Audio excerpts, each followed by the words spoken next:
ಜಗದ್ಗುರುದೇವಾಯ ನಮಃ. ನಿಷ್ಪಕ್ಷ ಸತ್ಯಜ್ಞಾನ ಅದರಲ್ಲಿ ಮಾನವ ಜೀವನ ಸುಧಾರಣೆ ವಿಚಾರ.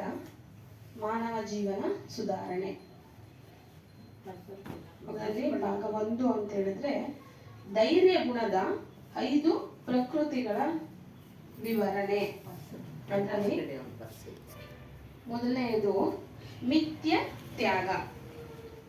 ಏನು ಮಿಥ್ಯ ತ್ಯಾಗ ಅಂತ ಹೇಳಿದ್ರೆ ಗುರುಗಳು ಹೇಳ್ತಿದ್ದಾರೆ, ಮಿಥ್ಯ ಅಂದರೆ ಸುಳ್ಳು, ಕಲ್ಪನೆ, ಸಂಶಯ, ಭ್ರಮೆಗಳನ್ನು ಮತ್ತೆ ಸಂಸಾರದ ವಿಷಯಗಳ ಆಸಕ್ತಿಯನ್ನು ಕಳೆಯಬೇಕು.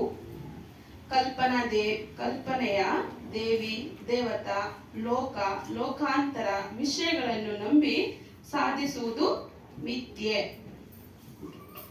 ಬ್ರಹ್ಮ ಆತ್ಮ ಅಂದರೆ ಇನ್ನೊಬ್ಬ ಸೃಷ್ಟಿಕರ್ತನಿದ್ದಾನೆಂದು ಕಲ್ಪನೆ ಮತ್ತು ಭ್ರಮೆಗಳು. ಅಂದರೆ ಸರ್ವವ್ಯಾಪಕ, ಸರ್ವಾಧಿಷ್ಠಾನ, ಇದೆಲ್ಲ ವಾಣಿ ಪ್ರಪಂಚದ ವೃತ್ತಿ ಸಂಬಂಧದ ಭ್ರಮೆಗಳು. ಕಲ್ಲಿನಲ್ಲಿ, ಗೋಡೆಗಳಲ್ಲಿ, ಲೋಹಗಳಲ್ಲಿ, ಮರಗಳಲ್ಲಿ ಕಲ್ಪನೆ ಮಾಡಿ, ತೀರ್ಥಗಳಲ್ಲಿ, ಮೂರ್ತಿಗಳಲ್ಲಿ ಕಲ್ಪನೆ ಮಾಡಿ ದೇವಿ, ದೇವತಾ ಎಂದು ತಿಳಿದುಕೊಂಡು ಪೂಜಾ, ಭಕ್ತಿ, ಭಾವಗಳನ್ನು ಮಾಡುವುದು ಕಲ್ಪನೆಯ ಮಿಥ್ಯ ಪ್ರಪಂಚವೇ ಆಗಿದೆ. ಸರ್ವದಾ ತ್ಯಾಗ ಮಾಡಬೇಕು. ಮತ್ತೆ ಯೋಗಿಗಳು, ಉಪಾಸಕರು ಧ್ಯಾನದಲ್ಲಿ ವೃತ್ತಿ ಏಕಾಗ್ರತೆ ಮಾಡಿ ಭ್ರಮೆ ಕಲ್ಪನೆಯಿಂದ ಜಡಾಧ್ಯಾಸ ಏನಾದರೂ ಕಂಡು ಬಂದರೆ, ಅಂದರೆ ಜ್ಯೋತಿ, ಶಬ್ದಾದಿಗಳು ಕಂಡು ಬಂದರೆ ಅದಕ್ಕೆ ಬ್ರಹ್ಮ, ಈಶ್ವರ ಎಂದು ಹೇಳುತ್ತಾರೆ. ಇದು ಮಿಥ್ಯ ಭ್ರಮೆ. ಜ್ಞಾನಿಗಳು ಷಟ್ ಸಂಪತ್ತು, ವೈರಾಗ್ಯ ಆದಿಯಿಂದ ವೃತ್ತಿಯನ್ನು ಏಕಾಗ್ರ ಮಾಡಿ ಆನಂದ ಅನುಭವವನ್ನು ಪಡೆಯುತ್ತಾರೆ. ಆಗ ಅದೇ ನನಗೆ ಬ್ರಹ್ಮಾನುಭವವಾಯಿತೆಂದು ಹೇಳುತ್ತಾರೆ. ಅದು ಸಹಜ ಮಿಥ್ಯ ಭ್ರಮೆ. ಯಾಕೆಂದರೆ ಅನುಭವವನ್ನು ತಿಳಿಯುವವ ಒಬ್ಬ ಚೈತನ್ಯ ಬೇರೆಯೇ ಇದ್ದಾನೆ. ಈ ಚೈತನ್ಯ ಆನಂದದಿಂದ ಬೇರೆಯೇ ಆಗಿದ್ದಾನೆ. ಆನಂದವೇ ನಾನು ಎಂದು ಹೇಳುವ ಜ್ಞಾನಿಗಳು ಈ ಭ್ರಮೆಯಲ್ಲಿದ್ದಾರೆ. ಇದೂ ಸಹ ಮಿಥ್ಯವೇ. ಯೋಗಿಗಳು ಕಿವಿಯನ್ನು ಮುಚ್ಚಿ ಶ್ವಾಸ ಎಳೆದು ಅನಾಹತ್ ಶಬ್ದವನ್ನು ಕೇಳುತ್ತಾರೆ. ಅದೇ ಶಬ್ದ ಸ್ವರೂಪ ಬ್ರಹ್ಮವೆಂದು ತಿಳಿದು ಅಲ್ಲಿ ವೃತ್ತಿಯನ್ನು ಶೂನ್ಯ ಮಾಡುತ್ತಾರೆ. ಇದು ವಾಯು ತತ್ವದ ಶಬ್ದ ವಿಷಯವಾದ್ದರಿಂದ ಅದು ಜೀವಿಗಳಿಗೆ ಮಿಥ್ಯ ಬಂಧನನೇ ಆಗಿದೆ. ಇದನ್ನು ಸಹ ತ್ಯಾಗ ಮಾಡಬೇಕು. ಜ್ಯೋತಿ ಸ್ವರೂಪ ನೋಡುವವರು ಕಣ್ಣಿನ ದೃಷ್ಟಿಯನ್ನು ಏಕಾಗ್ರ ಮಾಡಿ ಒಂದೇ ಕಡೆ ಲಕ್ಷ್ಯವಿಟ್ಟು ನೋಡುತ್ತಾರೆ. ಆಗ ಕಣ್ಣಿನಲ್ಲಿ ನೋಡುತ್ತಾ ನೋಡುತ್ತಾ ಅಗ್ನಿ ತತ್ವದ ಪಿತ್ತ ವಿಕಾರವು ಕಣ್ಣಿಗೆ ಏರಿ ಪ್ರಕಾಶಿಸುವ ಹಾಗೆ ಭಾಸವಾಗುತ್ತದೆ. ಇದೂ ಸಹ ಕಲ್ಪನೆ ಹಾಗೂ ಮಿಥ್ಯವೇ ಆಗಿದೆ. ಮೂಗಿನ ಮೇಲೆ ಬ್ರಹ್ಮನನ್ನು ನೋಡುವುದು, ಇದೂ ಸಹ ಬ್ರಹ್ಮನನ್ನು ನೋಡಿದೆ ಎಂದು ಕಲ್ಪನೆ ಮಾಡಿ ಹೇಳುತ್ತಾರೆ. ಇದೇ ತರಹ 5 ಸೂಕ್ಷ್ಮ ಮುದ್ರೆಗಳು ಹಾಗೂ ಸ್ಥೂಲ ಮುದ್ರೆಗಳಿವೆ. ಈ ಮೇಲಿನ ಎಲ್ಲಾ ಅಧ್ಯಾಸಗಳು ಕೇವಲ ಭ್ರಮೆ, ಕಲ್ಪನೆಯೇ ಆಗಿದೆ. ಇನ್ನು ಸಂಸಾರದಲ್ಲಿ ಮೋಹ, ಮಮಕಾರ, ಆಸಕ್ತಿ ಇಟ್ಟು ಸಂಸಾರ ವಿಷಯ ವಿಕಾರಗಳಲ್ಲಿ ಸುಖವನ್ನು ಪಡೆಯಬೇಕೆಂಬ ತಿಳುವಳಿಕೆಯೂ ಸಹ ಮಿಥ್ಯ ಭ್ರಮೆಯೇ ಆಗಿದೆ. ಇದೆಲ್ಲವನ್ನು ಬಿಟ್ಟು ಪಾರಕಿ ಸಂತರ ಸತ್ಸಂಗ ಮಾಡಿ ತನ್ನ ಯಥಾರ್ಥ ನಿಜ ಚೈತನ್ಯ ಸ್ವರೂಪವನ್ನು ತಿಳಿದು ಎಲ್ಲ ಇಚ್ಛೆ, ವಾಸನೆಯನ್ನು ಮುಂದೆ ತರದೆ ಪರಿತ್ಯಾಗ ಮಾಡಿ ಲಕ್ಷ್ಯವನ್ನು ಏಕಾಗ್ರ ಮಾಡಿ ತನ್ನ ನಿಜ ಸ್ವರೂಪದಲ್ಲಿಟ್ಟು ದೇಹ ಹೋಗುವವರೆಗೂ ಸ್ಥಿರವಾಗಿರುವುದು. ಇದು ಮಿಥ್ಯ ತ್ಯಾಗವೆಂಬ ಪ್ರಕೃತಿ. ಇನ್ನೊಂದು ಹೇಳ್ತಾರೆ, ಸತ್ಯ ಮತ ಗ್ರಹಣವೆಂದರೆ ಯಾವ ಮತದಲ್ಲಿ ಸತ್ಯ ರೂಪದ ಬೋಧೆ, ಜ್ಞಾನ, ತಿಳುವಳಿಕೆ ಇರುತ್ತದೆಯೋ ಅಖಂಡ ಅನೇಕ ಏಕಾದೇಶಿ ಒಂದೇ ದೇಹದಲ್ಲಿರುವ ಒಬ್ಬನೇ ಜ್ಞಾನ ಸ್ವರೂಪ. ಸ್ವಾತಂತ್ರ್ಯ, ಚೈತನ್ಯ ಸ್ವರೂಪ. ಜ್ಞಾನ ತಿಳುವಳಿಕೆಯು ಯಾವ ಗುರು ಸಂಪ್ರದಾಯದ ಮತದಲ್ಲಿ ದೊರೆಯುತ್ತದೆಯೋ, ಪ್ರತ್ಯಕ್ಷವಾಗಿ ಚೈತನ್ಯ ಸ್ವರೂಪದ ಬೋಧ ಜ್ಞಾನ ತಿಳಿಯಲು ಸಿಗುತ್ತದೆಯೋ ಅದೇ ಸತ್ಯಮತ. ಗುರು ಸಂಪ್ರದಾಯವಾಗಿದೆ. ತನ್ನ ಚೈತನ್ಯ ಸ್ವರೂಪವನ್ನು ಬಿಟ್ಟು ಜಡ ಭ್ರಮೆಯಲ್ಲಿ ಎಲ್ಲಿ ನಿರೂಪಿಸುತ್ತಾರೆಯೋ ಅದು ಮಿಥ್ಯ ಗುರು ಸಂಪ್ರದಾಯವಾಗಿದೆ. ಇವೆಲ್ಲವನ್ನು ಬಿಟ್ಟು ಪಾರಸಿ ಸಂತರ ಸತ್ಸಂಗವನ್ನೇ ಆಶ್ರಯಿಸಿ ತನ್ನ ಸತ್ಯ ಸ್ವರೂಪವನ್ನು ತಿಳಿಯಬೇಕು. ಇದೇ ಸತ್ಯಮತ್ ಗ್ರಹಣವಾಗಿದೆ. ಮುಂದುವರೆದು, ನಿಸ್ಸಂದೇಹ ಎಲ್ಲಾ ಸಂಶಯಗಳನ್ನು ಪಾರಕಿ ಸಂತರ ಸತ್ಸಂಗದಲ್ಲಿ ಸತ್ಯಾಸತ್ಯ ನಿರ್ಣಯ ವಿಚಾರ ಮಾಡುತ್ತಾ ಎಲ್ಲ ಸಂಶಯ ಭ್ರಾಂತಿಗಳನ್ನು ಕಳೆಯಬೇಕು ಮತ್ತು ತನ್ನ ಸ್ವಯಂ ಸ್ವರೂಪದ ಬೋಧ ಜ್ಞಾನ ತಿಳುವಳಿಕೆಯನ್ನು ನಿಶ್ಚಯ ಮಾಡುವುದು ಮತ್ತೆ ತನ್ನ ನಿಜ ಸ್ವರೂಪದಲ್ಲಿ ನಿಶ್ಚಲನಾಗಿ ವೃತ್ತಿಯನ್ನು ಸ್ಥಿರಗೊಳಿಸುವುದು. ಇದೇ ನಿಸ್ಸಂದೇಹದ ವಿಷಯ. ಸಾಧು ಸೇವೆ. ಸಾಧು ಅಂದರೆ ಸತ್ಯ ಪಾರಕಿ ಸಂತರು. ಸಾಧು ಅಂದರೆ ತನ್ನ ದೇಹವನ್ನು ಮನಸ್ಸನ್ನು ವಿಚಾರ ವಿವೇಕದಿಂದ ಸಾಧಿಸಿಕೊಂಡವರೇ ಸಾಧುಗಳು. ಅವರು ಶುದ್ಧ ಸಾತ್ವಿಕ ವಿಚಾರದಲ್ಲೇ ನೆಲೆ ನಿಂತು ಸ್ವರೂಪ ಸ್ಥಿತಿಯಲ್ಲಿ ಶಾಂತರಾಗಿರುತ್ತಾರೆ. ಅಲ್ಲದೆ ಬಹಳ ಪ್ರಕಾರದ ಭೂಷಣದಲ್ಲಿ ಸಾಧುಗಳಿದ್ದಾರೆ. ಅವರುಗಳಲ್ಲಿ ಯೋಗಿ, ಜಂಗಮ, ಜೈನರು, ಬ್ರಹ್ಮಚಾರಿ ಸನ್ಯಾಸಿಗಳು, ಫಕೀರರು, ಗೃಹಸ್ಥ ಬ್ರಾಹ್ಮಣ. ಇದಲ್ಲದೆ ಯೋಗಿಗಳಲ್ಲಿ 12 ಪ್ರಕಾರ ಸನ್ಯಾಸಿಗಳು, 10 ಪ್ರಕಾರ ಪರಕೀಯರು, ಜಂಗಮರಲ್ಲಿ 18 ಪ್ರಕಾರ. ಹೀಗೆ ಬಹು ವಿಧವಾದ ಮಾರ್ಗಗಳಿವೆ. ಈ ಮೇಲಿನ ಮಾರ್ಗದಲ್ಲಿ ಅನೇಕ ಭ್ರಮೆ, ಸಂಶಯ, ಕಲ್ಪನೆಗಳಿಂದಲೇ ಎಲ್ಲವೂ ಕೂಡಿದೆ. ಯಥಾರ್ಥ ಸತ್ಯ ಬೋಧ ಜ್ಞಾನ ಯಾರಿಗೂ ಇಲ್ಲ. ಯಥಾರ್ಥ ಸತ್ಯ ಚೈತನ್ಯ ಸ್ವರೂಪ ನಿರ್ಣಯವನ್ನು ಕಾಣದೆ ಕೇವಲ ಬ್ರಹ್ಮ, ಆತ್ಮ, ಈಶ್ವರ ಮುಂತಾದ ಬೇರೆ ವಸ್ತುವಿದೆ ಎಂದು ಭ್ರಮೆ ಕಲ್ಪನೆಯಲ್ಲಿ ಮುಳುಗಿದ್ದಾರೆ. ಇದೆಲ್ಲವನ್ನು ಬಿಟ್ಟು ಯಾರು ತನ್ನ ನಿಜ ಸ್ವರೂಪದಲ್ಲಿ ವೃತ್ತಿಯನ್ನು ಸ್ಥಿರಪಡಿಸಿ ಬೇರೆಯವರಿಗೂ ಅಂತಹ ವಿಚಾರ ಬೋಧೆಯನ್ನು ತನ್ನ ಸ್ವ ಅನುಭವದಿಂದ ಸ್ವರೂಪ ಬೋಧೆಯನ್ನು ಕೊಡುತ್ತಾರೆಯೋ, ಯಾರಲ್ಲಿ ಯಾವ ಸಂಶಯ ಭ್ರಮೆಗಳು ಇರುವುದಿಲ್ಲವೋ, ಯಾರು ಯಥಾರ್ಥ ನಿರ್ಣಯವನ್ನೇ ಉಪಯೋಗಿಸುತ್ತಾರೆಯೋ, ಯಾರಿಗೆ ಯಾವ ಸ್ವಾರ್ಥ ಭಾವನೆಗಳ ಪಕ್ಷಾದಿಗಳು ಇರುವುದಿಲ್ಲವೋ ಅವರೇ ನಿಜವಾದ ಸಾಧುಗಳು. ಅಂತ ವಿವೇಕ ವೈರಾಗ್ಯವುಳ್ಳ ಮಹಾತ್ಮರಲ್ಲಿ ಒಳಗಾಗಲಿ ಹೊರಗಾಗಲಿ ಯಾವ ವಿಧವಾದ ಬಂಧನವೂ ಇರುವುದಿಲ್ಲ. ಅವರೇ ನಿಜವಾದ ಪಾರಕಿ ಸಂತ ಮಹಾತ್ಮರಾಗಿದ್ದಾರೆ. ಅವರ ಸೇವೆ, ಸತ್ಸಂಗ, ಸದ್ವಿಚಾರ ಮಾಡಿ ತನ್ನ ಸತ್ಯ ಸ್ವರೂಪವನ್ನು ತಿಳಿಯುವುದು ಎಲ್ಲಾ ಮಾನವ ಜೀವಿಗಳ ಕರ್ತವ್ಯವಾಗಿದೆ. ನಿಜವಾದ ಸಾಧು ಸಂತ ಮಹಾತ್ಮರು ಯಾವ ಸಂಸಾರದ ಬಂಧನ ವ್ಯವಹಾರಗಳನ್ನು ಇಟ್ಟುಕೊಳ್ಳುವುದಿಲ್ಲ. ಸದ್ಗುರು ದೇವಾಯ ನಮಃ. ಈ ಚಿಂತನೆಯನ್ನು ಇಲ್ಲಿಗೆ ಮುಗಿಸ್ತಾ ಇದ್ದೀನಿ.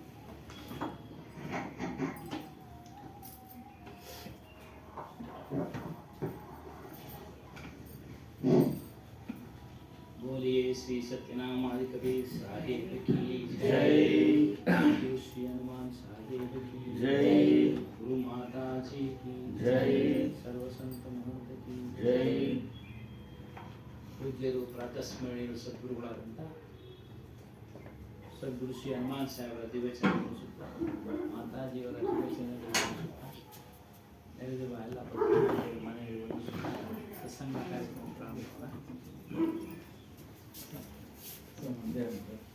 ಪ್ರಾರಂಭದಲ್ಲ ಮೇಡಮ್ ಇವರು ಪುಸ್ತಕ ಕೊಡಮ್ಮ. ಕಣ್ಣಲ್ಲಿ ಕಣ್ಣು ನೋಡಿದ್ರೆ ಅನೇಕ ಗುರು ಪರಂಪರೆಯಲ್ಲಿ ಗುರುಗಳು ಹೇಳ್ತಾರೆ, ನನ್ನ ಕಣ್ಣಲ್ಲಿ ಕಣ್ಣಿಟ್ಟು ನೋಡು, ಒಂದು ಜ್ಯೋತಿ ಕಾಣಿಸ್ತಾ ಇದೆ, ಅದುವೇ ಸತ್ಯ ಅಂತ. ಇಲ್ಲಿ ಅದು ಜ್ಯೋತಿ ಮಿಥ್ಯ ಮತ್ತು ಕಲ್ಪನೆ ಅಂತ ತಾವು ಹೇಳ್ತಾರೆ. ಇಲ್ಲಿ ನಮ್ಮ ಇದ್ರ ಬಗ್ಗೆ ಹೆಂಗೆ ಸಮಯ ಬಹಳಷ್ಟು ಗುರುಗಳು ಹೇಳ್ತಾರೆ. ಆಮೇಲೆ ಇನ್ನೊಂದು ನಾದ ಕಿವಿ ಒಳಗೆ ನಾದ ಕೇಳ್ತೀವಿ ಅದನ್ನು ಅವ್ರು ಅಲ್ಲಿ ಹೇಳಿರೋದು ಏನ್ ಗೊತ್ತೇನಣ್ಣ, ಒಂದು ಜ್ಯೋತಿಯನ್ನ ಇಟ್ಬಿಟ್ಟು ನೀನ್ ಅದನ್ನೇ ದಿಟ್ಟಿಸಿ ನೋಡುವಾಗ ನಿಮ್ಗೊಂದು ಪ್ರಕಾಶ ಗೊತ್ತಾಗುತ್ತೆ, ಅದೇ ಆನಂದ ಅಂತ ಹೇಳ್ತಾರೆ ಕೆಲವರು. ಅಲ್ಲಿ ಹೇಳಿರೋದೇನ್ ಗೊತ್ತಾ, ಹಂಗ ಒಂದೇ ವಸ್ತುವನ್ನ ದಿಟ್ಟಿಸಿ ನೋಡುವಾಗ ನಮ್ಮ ದೇಹದಲ್ಲಿರೋ ಉಷ್ಣತೆ ಕಣ್ಣಿಗೆ ಜಾಸ್ತಿ ಹರಿದು ನಮ್ಮ ತಲೆಗೆ ಒಂಥರ ಪಿತ್ಯ ಜಾಸ್ತಿ ಆಗೋ ತರ ಆದಾಗ ಆ ತರ ಒಂದು ಕಲ್ಪನೆ ನಮ್ಗೆ ಗೊತ್ತಾಗುತ್ತೆ. ಅದು ಅರಿವಿಗೆ ಬರುತ್ತೆ, ನಮ್ಗೆ ಜಾಸ್ತಿ ಆಗೋದು ನಿಜಾನೇ. ಅದ್ ನೋಡುವಾಗ ಹೆಂಗಾಗದು ಅಂತ ಹೇಳಿದ್ರೆ, ನಾವು ದಿಟ್ಟಿಸಿ ನೋಡುವಾಗ ನಮ್ಮ ಶಕ್ತಿನೇ ಜಾಸ್ತಿ ಆಗಿ ಹಂಗ್ ಕಾಣಿಸೋದು. ಅದೇ ಆನಂದ ಅಥವಾ ಅದೇ ಪವಾಡ ಅಂತಲ್ಲ ಅಂತ ಹೇಳಿರೋದು. ಅದೇ ಭಗವಂತ ಅಲ್ವಾ? ಅದೇ ಭಗವಂತ ಅಲ್ಲ, ಅದೇ ನಿಜವಾದ ಆನಂದನೂ ಅಲ್ಲ ಅಂತ. ಅದೆಲ್ಲ ಮಿಥ್ಯ ಭ್ರಮೆ, ಸುಳ್ಳಿನ ಭ್ರಮೆಗಳು ಅವೆಲ್ಲ. ಇವಾಗ ನಡೀತಾ ಇತ್ತಲ್ಲ, ನಡೀತಾ ಈಗ ನಡೀತಾ ಇದೆ. ಅದ್ ನಿಜಾನ, ಶಕ್ತಿಯಾಗಿ ಬದಲಾಯಿತ್ತೆ. ಅದು ನಮ್ ಶಕ್ತಿನೇ.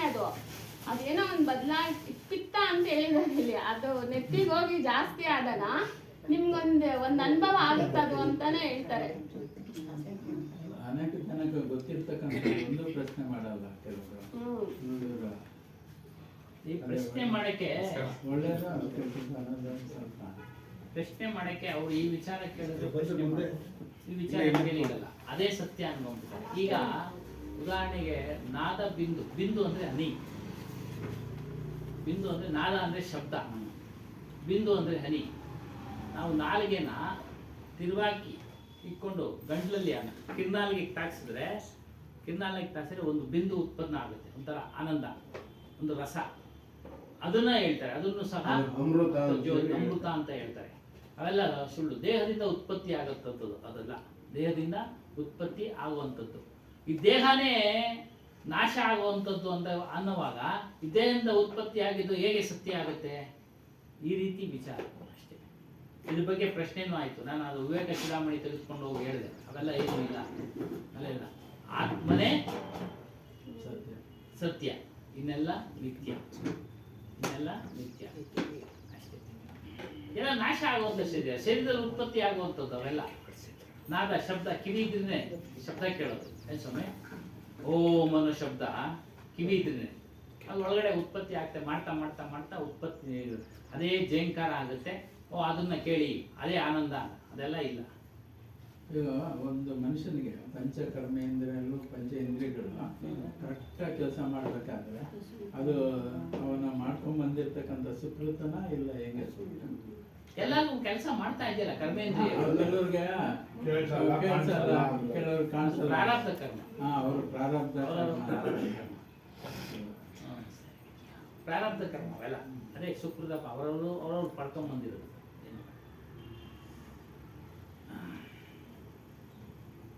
ನಿನ್ನೆ ದಿನ ಎಲ್ಲ ಶಿವರಾತ್ರಿ ಹಬ್ಬ ಆಚರಣೆ ಮಾಡಿದ್ದೀರಾ? ಜಾಗರಣೆ ಮಾಡಿದ್ದೀರಾ? ಜಾಗರಣೆ ಹುಡುಗರ ಟೈಮ್ ಆಗೋಯ್ತು, ಇರೋ ಕಾಲ ನಮ್ದೆಲ್ಲ ಆಗೋಯ್ತು. ಹುಡುಗರು ಇರ್ತಾರೇನೋ, ಅದು ಏನೋ ಹುಡುಗರು ಇರಲ್ಲ, ಯಾರು ಇರಲ್ಲ. ಶಿವ ಅಂದ್ರೆ ಏನು ಅಂದ್ರೆ ಇದೆಲ್ಲ ಪೇಪರ್ನಲ್ಲಿ ಬಂದಿದ್ದು, ನಾವಲ್ಲ ಬಂದಿರೋದನ್ನ ಪೇಪರ್ನಲ್ಲಿ ಬೋಧಿಸತ್ವ ಬರುತ್ತೆ. ಚೈತನ್ಯ, ಆತ್ಮ. ರಾತ್ರಿ ಅಂದ್ರೆ ಕತ್ತಲು. ಇದು ಕತ್ತಲು ನಾವು ದಿನನಿತ್ಯ ನೋಡಿದ್ವಿ, ಪ್ರಕೃತಿ. ಅದು ನಿಜವಾದ ಕತ್ತಲು ಯಾವುದು ಅಂದ್ರೆ ಜ್ಞಾನವನ್ನ ತಿಳಿದೇ ಇರೋದೇ ನಿಜವಾದ ಕತ್ತಲು.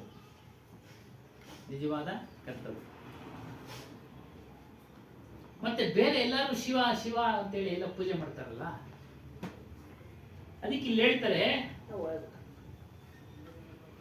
ಪರಮಾತ್ಮ ಸ್ವರೂಪವ ಅವನಿಗೆ ರೂಪ ಇಲ್ಲ, ಕಾಲ ಇಲ್ಲ, ನಮ್ಮ ಬರಿಗಣ್ಣಿಗೆ ಕಾಣುವಂಥದ್ದಲ್ಲ,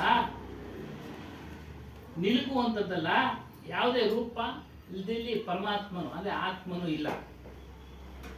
ಮತ್ತು ಪರಮಾತ್ಮನಿಗೆ ಅಂದ್ರೆ ಆತ್ಮನಿಗೆ ಲಿಂಗ ಇಲ್ಲ.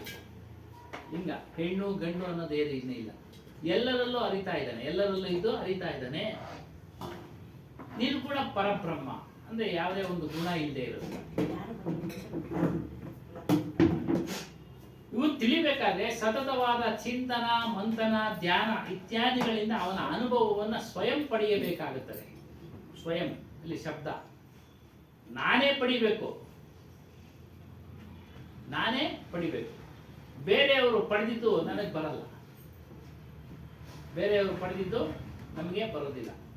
ಗುರು ಕೃಪೆ ಬೇಕು, ಗುರು ಆಶೀರ್ವಾದ ಬೇಕು, ಅವ್ರು ಹೇಳಿದಂಥ ಮಾರ್ಗದಲ್ಲಿ ನಡಿಬೇಕು. ಆಗ ಮಾತ್ರ ಅದರ ಅನುಭವ. ಮತ್ತೆ ಬೇರೆ ಎಲ್ಲ ಕರೀತಾ ಇದ್ದಾರಲ್ಲ ನೋಡಿ, ಈ ಪರಮಾತ್ಮನ ನಿರಾಕಾರ ಪರಮಾತ್ಮನನ್ನು ನಾನು ನಿಮಗೆ ತೋರಿಸ್ತೀನಿ ಅಂದರೆ ಅದು ಕಷ್ಟ ಆಗುತ್ತೆ, ನಿಮಗೆ ಅನುಭವ ಬರಬೇಕು. ಮತ್ತೆ ಇದೆಲ್ಲ ಏನಕ್ಕೆ ಮಾಡಿದ್ರು ಅಂದರೆ ಎಲ್ಲರಿಗೂ ಇದು ದಕ್ಕೋದಿಲ್ಲ, ಎಲ್ಲರೂ ಮಾಡ್ಲಿಕ್ಕೆ ಸಾಧ್ಯ ಇಲ್ಲ ಆತ್ಮಾನುಭವ. ಆ ಕಾರಣದಿಂದಲೇ ಇನ್ನೇನು ಮಾಡಿದ್ರು ಅಂದರೆ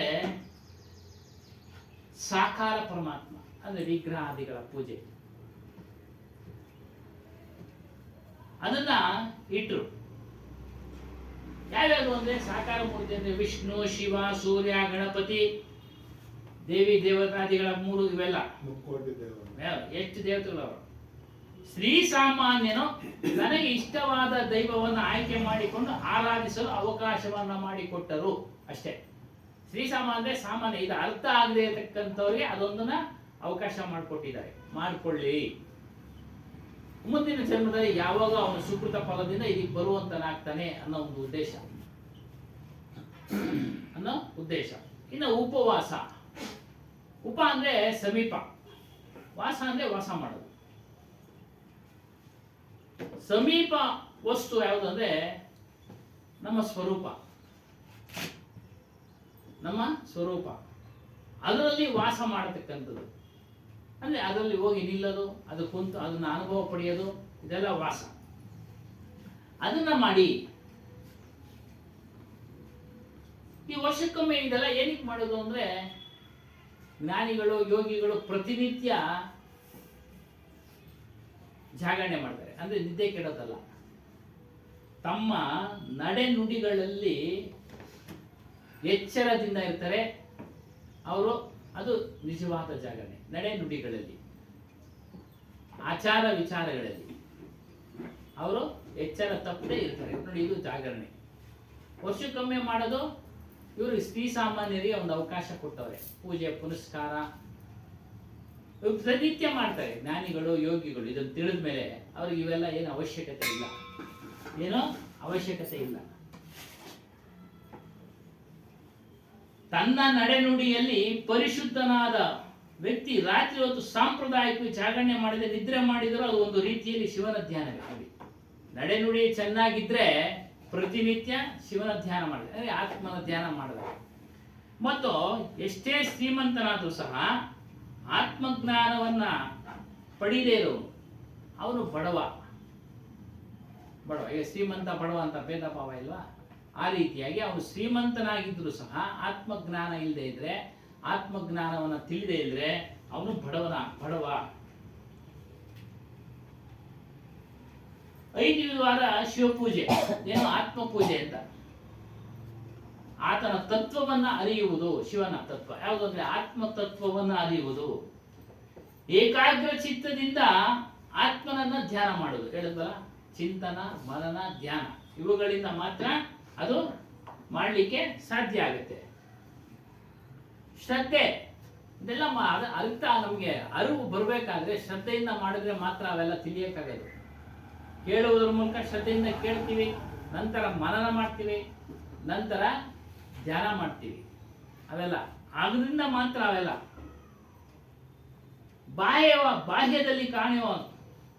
ಬಾಹ್ಯದಲ್ಲಿ ಕಾಣುವ ಶಿವ ಅದಕ್ಕಿಂತ ದೊಡ್ಡದು ಆಂತರಿಕವಾಗಿ ಕಾಣತಕ್ಕಂಥ ತನ್ನ ಸ್ವರೂಪ. ಭಕ್ತಿ ಶ್ರದ್ಧೆಗಳಿಂದ ಅವುಗಳನ್ನ ಮಾಡಿ ಅಂತಾರೆ. ಭಕ್ತಿಯ ಅರ್ಥ ಅಂದ್ರೆ ಬಜ್ ಎಂಬ ಧಾತು ವಸ್ತು ಇದರಿಂದ ಬಂದಿದೆ ಅಂತ ಹೇಳ್ತಾರೆ. ಅರ್ಪಿಸು, ಆರಾಧಿಸು, ಭಜಿಸು. ಅರ್ಪಿಸು, ಆರಾಧಿಸು, ಭಜಿಸು. ಒಟ್ಟಾರೆ ಅವನ ಅನುಬಂಧವನ್ನ ಬೆಳೆಸಿಕೊಳ್ಳೋದು. ಆತ್ಮನ ಅನುಬಂಧವನ್ನ ಪ್ರತಿನಿತ್ಯ ಬೆಳೆಸ್ಕೊಂಡು ಅದನ್ನ ಹೆಚ್ಚಾಗಿ ಮಾಡ್ಕೊಳ್ಳಿ. ಮತ್ತು ಕಾಯ ವಾಚ ಮನಸ್ಸ. ಕಾಯ ಅಂದ್ರೆ ದೇಹ, ವಾಚ ಅಂದ್ರೆ ಮತ್ತು ಮಾತು, ಮನಸ್ಸಂದ್ರೆ ಮನಸ್ಸು. ಕಾಯ ಅಂತ ಅಂದ್ರೆ ಕ್ರಿಯೆಗಳು. ಯಾವ ಕ್ರಿಯೆಗಳಿಂದ ಯಾವ ರೀತಿ ನಾವು ಆತ್ಮನನ್ನು ಪೂಜಿಸೋದು ಅಂದ್ರೆ, ಎಲ್ಲಾ ದೇಹಗಳಲ್ಲೂ ಸಹ ಆತ್ಮನಿದ್ದಾನೆ ಅಂತೇಳಿ ಅವರಿಗೆ ವಂದಿಸೋದು ಮತ್ತು ಈ ಕಾಯದಲ್ಲಿರತಕ್ಕಂಥ ಜ್ಞಾನೇಂದ್ರಿಯಗಳನ್ನ ವಶದಲ್ಲಿಟ್ಟುಕೊಂಡು ಆತ್ಮಜ್ಞಾನದ ಕಡೆ ನಡೆಯೋದು. ಪಂಚ ವಿಷಯಗಳನ್ನು ಅನುಭವಿಸುವಾಗ ಶಬ್ದ ಸ್ಪರ್ಶ ರೂಪ ರಸಗಂಧ ಆತ್ಮಜ್ಞಾನಕ್ಕೆ ತೊಂದರೆ ಆಗದ ಹಾಗೆ ನಾವು ಎಲ್ಲವನ್ನ ಸೇವಿಸಬೇಕು. ಆತ್ಮಜ್ಞಾನ ಅಂದ್ರೆ ಮಾಂಸಾಹಾರ ವರ್ಜಿತ, ಆತ್ಮಜ್ಞಾನಿಗೆ ವರ್ಜಿತ, ಅದನ್ನ ನಾವು ತೆಗೆದುಕೊಳ್ಳಬಾರದು. ಒಂದು ಉದಾಹರಣೆ, ಇದೇ ರೀತಿಯಾಗಿ ನಾವು ಶಬ್ದಗಳನ್ನು ಕೇಳುವಾಗ ಸಾಧ್ಯವಾದಷ್ಟು ಜ್ಞಾನಕ್ಕೆ ಸಂಬಂಧಪಟ್ಟ ವಿಷಯಗಳನ್ನು ಕೇಳಿ ಅದನ್ನ ಅಳವಡಿಸಿಕೊಳ್ಳೋದು. ಇನ್ನೆಲ್ಲವನ್ನ ಬರದೆ ಕೇಳಿಸ್ಕೊಳ್ಬಾರ್ದು ಅನ್ನೋ ಬರ್ತಾನೆ ಇರುತ್ತೆ. ಕೇಳಿ ಬಿಟ್ಬಿಡೋದು, ಅವರಿಂದ ಉಳಿದ ಏನು ಪ್ರಯೋಜನ ಇಲ್ಲ. ಇನ್ನು ವ್ಯಾವಹಾರಿಕವಾಗಿ ನಾವು ಶಬ್ದಗಳನ್ನು ಕೇಳಿ ಜೀವನ ಮಾಡಬೇಕಾಗುತ್ತೆ, ಅವೆಲ್ಲ ಬೇಕಾಗುತ್ತವೆ. ಅದನ್ನು ನಾವು ವಿಭಾಗ ಮಾಡ್ಕೊಳ್ಬೇಕು. ಯಾವುದು ಉಪಯುಕ್ತವಾಗಿದೆಯೋ, ಜೀವನಕ್ಕೆ ಉಪಯುಕ್ತವಾಗಿದೆಯೋ ಆ ಶಬ್ದಗಳನ್ನು ತೆಗೆದುಕೊಳ್ಳೋದು, ಸಂಬಂಧಪಟ್ಟ ತೆಗೆದುಕೊಳ್ಳೋದು, ಅದನ್ನು ಆಚರಣೆಯಲ್ಲಿ ತೊಡಗಿಸಿಕೊಳ್ಳೋದು ಶ್ರದ್ಧೆಯಿಂದ. ಹೀಗೆ ಮಾಡಿದ್ರೆ ಮಾತ್ರ ಅದರ ಅನುಭವ ಆಗತ್ತೆ.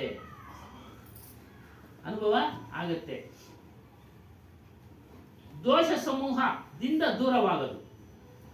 ದೋಷ ಸಮೂಹ ಅಂದ್ರೆ ಗುಂಪು.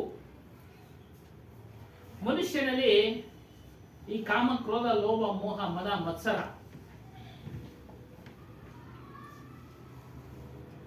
ಇವುಗಳನ್ನ ದೂರ ಮಾಡೋದು, ರಾಗದ್ವೇಷಾದಿಗಳನ್ನ ದೂರ ಮಾಡೋದು. ಇವೆಲ್ಲ ದೋಷದಿಂದ ಕೂಡಿದ ಗುಣಗಳು. ನ್ಯಾಯ, ಸತ್ಯ, ಕ್ಷಮ, ದಯೆ, ಧೈರ್ಯ ಸದ್ಗುಣಗಳನ್ನ ಧಾರಣೆ ಮಾಡಿಕೊಂಡು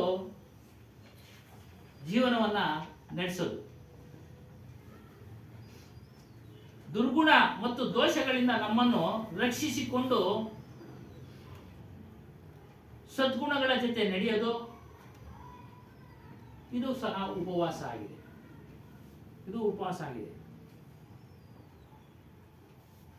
ಪಾಪ ಹಾಗೂ ಕಲುಷಿತ ಭಾವನೆಗಳಿಂದ ಮುಕ್ತರಾಗಿ ಭಗವತ್ ಚಿಂತನೆ.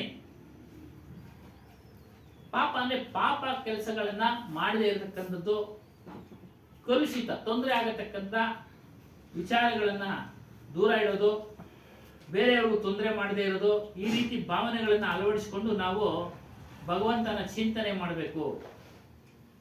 ಸತ್ಯದ ಕಡೆಗೆ ಹೋಗ್ಬೇಕು. ತಮಸ್ಸಿನಿಂದ ಜ್ಯೋತಿಯ ಕಡೆಗೆ, ಮೃತ್ಯುವಿನಿಂದ ಅಮೃತದ ಕಡೆಗೆ. ಇದೆಲ್ಲ ಹೇಳ್ತಾ ಇರ್ತಾರೆ. ಅಸತೋಮ ಸದ್ಗಮಯ, ತಮಸೋಮ ಜ್ಯೋತಿರ್ಗಮಯ, ಮೃತ್ಯೋರ್ಮ ಅಮೃತಂಗಮಯ ಅಂತ. ಅಸತ್ಯದಿಂದ ಸತ್ಯದ ಕಡೆಗೆ, ಅಸತೋಮ ಸದ್ಗಮಯ ಇತ್ಯಾದಿಯಾಗಿ ನಾವು ಹೋಗ್ಬೇಕು. ಮೃತ್ಯುವಿನಿಂದ ಅಮೃತ ತತ್ವದ ಕಡೆಗೆ. ಮತ್ತು ಉಪವಾಸದಲ್ಲಿ ಇಂದ್ರಿಯ ನಿಗ್ರಹ ನೋಡಿ, ಆಹಾರ ನಿಗ್ರಹ, ಆಹಾರ ಅಂತ ಹೇಳಿದಲ್ಲ, ಮಾಂಸ ವರ್ಜಿತ, ಆಚಾರ ಪಾಲನೆ, ಇವೆಲ್ಲ ಪ್ರಮುಖವಾಗಿರ್ತವೆ.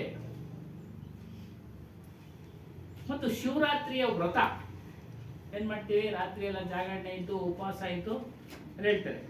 ಪಂಚ ಜ್ಞಾನೇಂದ್ರಿಯ, ಪಂಚ ಕರ್ಮೇಂದ್ರಿಯ ಮತ್ತು ಮನಸ್ಸು, ಅಹಂಕಾರ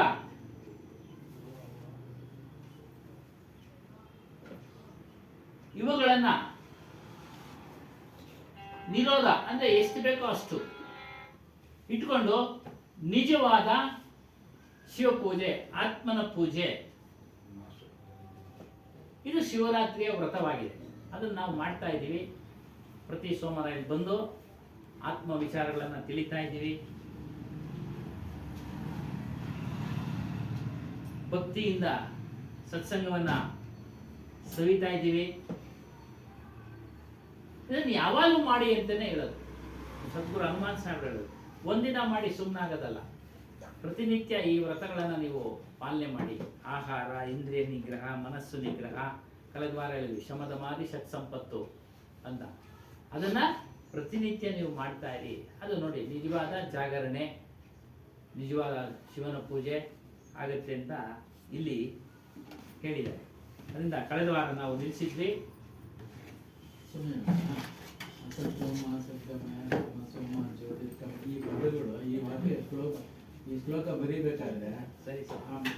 ಬರೆಯುವಂಥ ವ್ಯಕ್ತಿಗೆ ಯಾವ ಥರ ಜ್ಞಾನ ಇರುತ್ತೆ ಸುಮ್ಮನೆ ಯಾವ ಥರ ಅದು ಸುಮ್ಮನೆ ಅನುಭವದ ಮೇಲೆ ಬರೆದಿರ್ತಾರೆ, ಇಲ್ಲ ಸುಮ್ಮನೆ ಒಂದು ಇದ್ರ ಮೇಲೆ ಬರೆದಿರ್ತಾರೆ, ತೋರಿಕೆ ಮೇಲೆ ಬರೆದಿರ್ತಾರೆ ಸುಮ್ಮನೆ.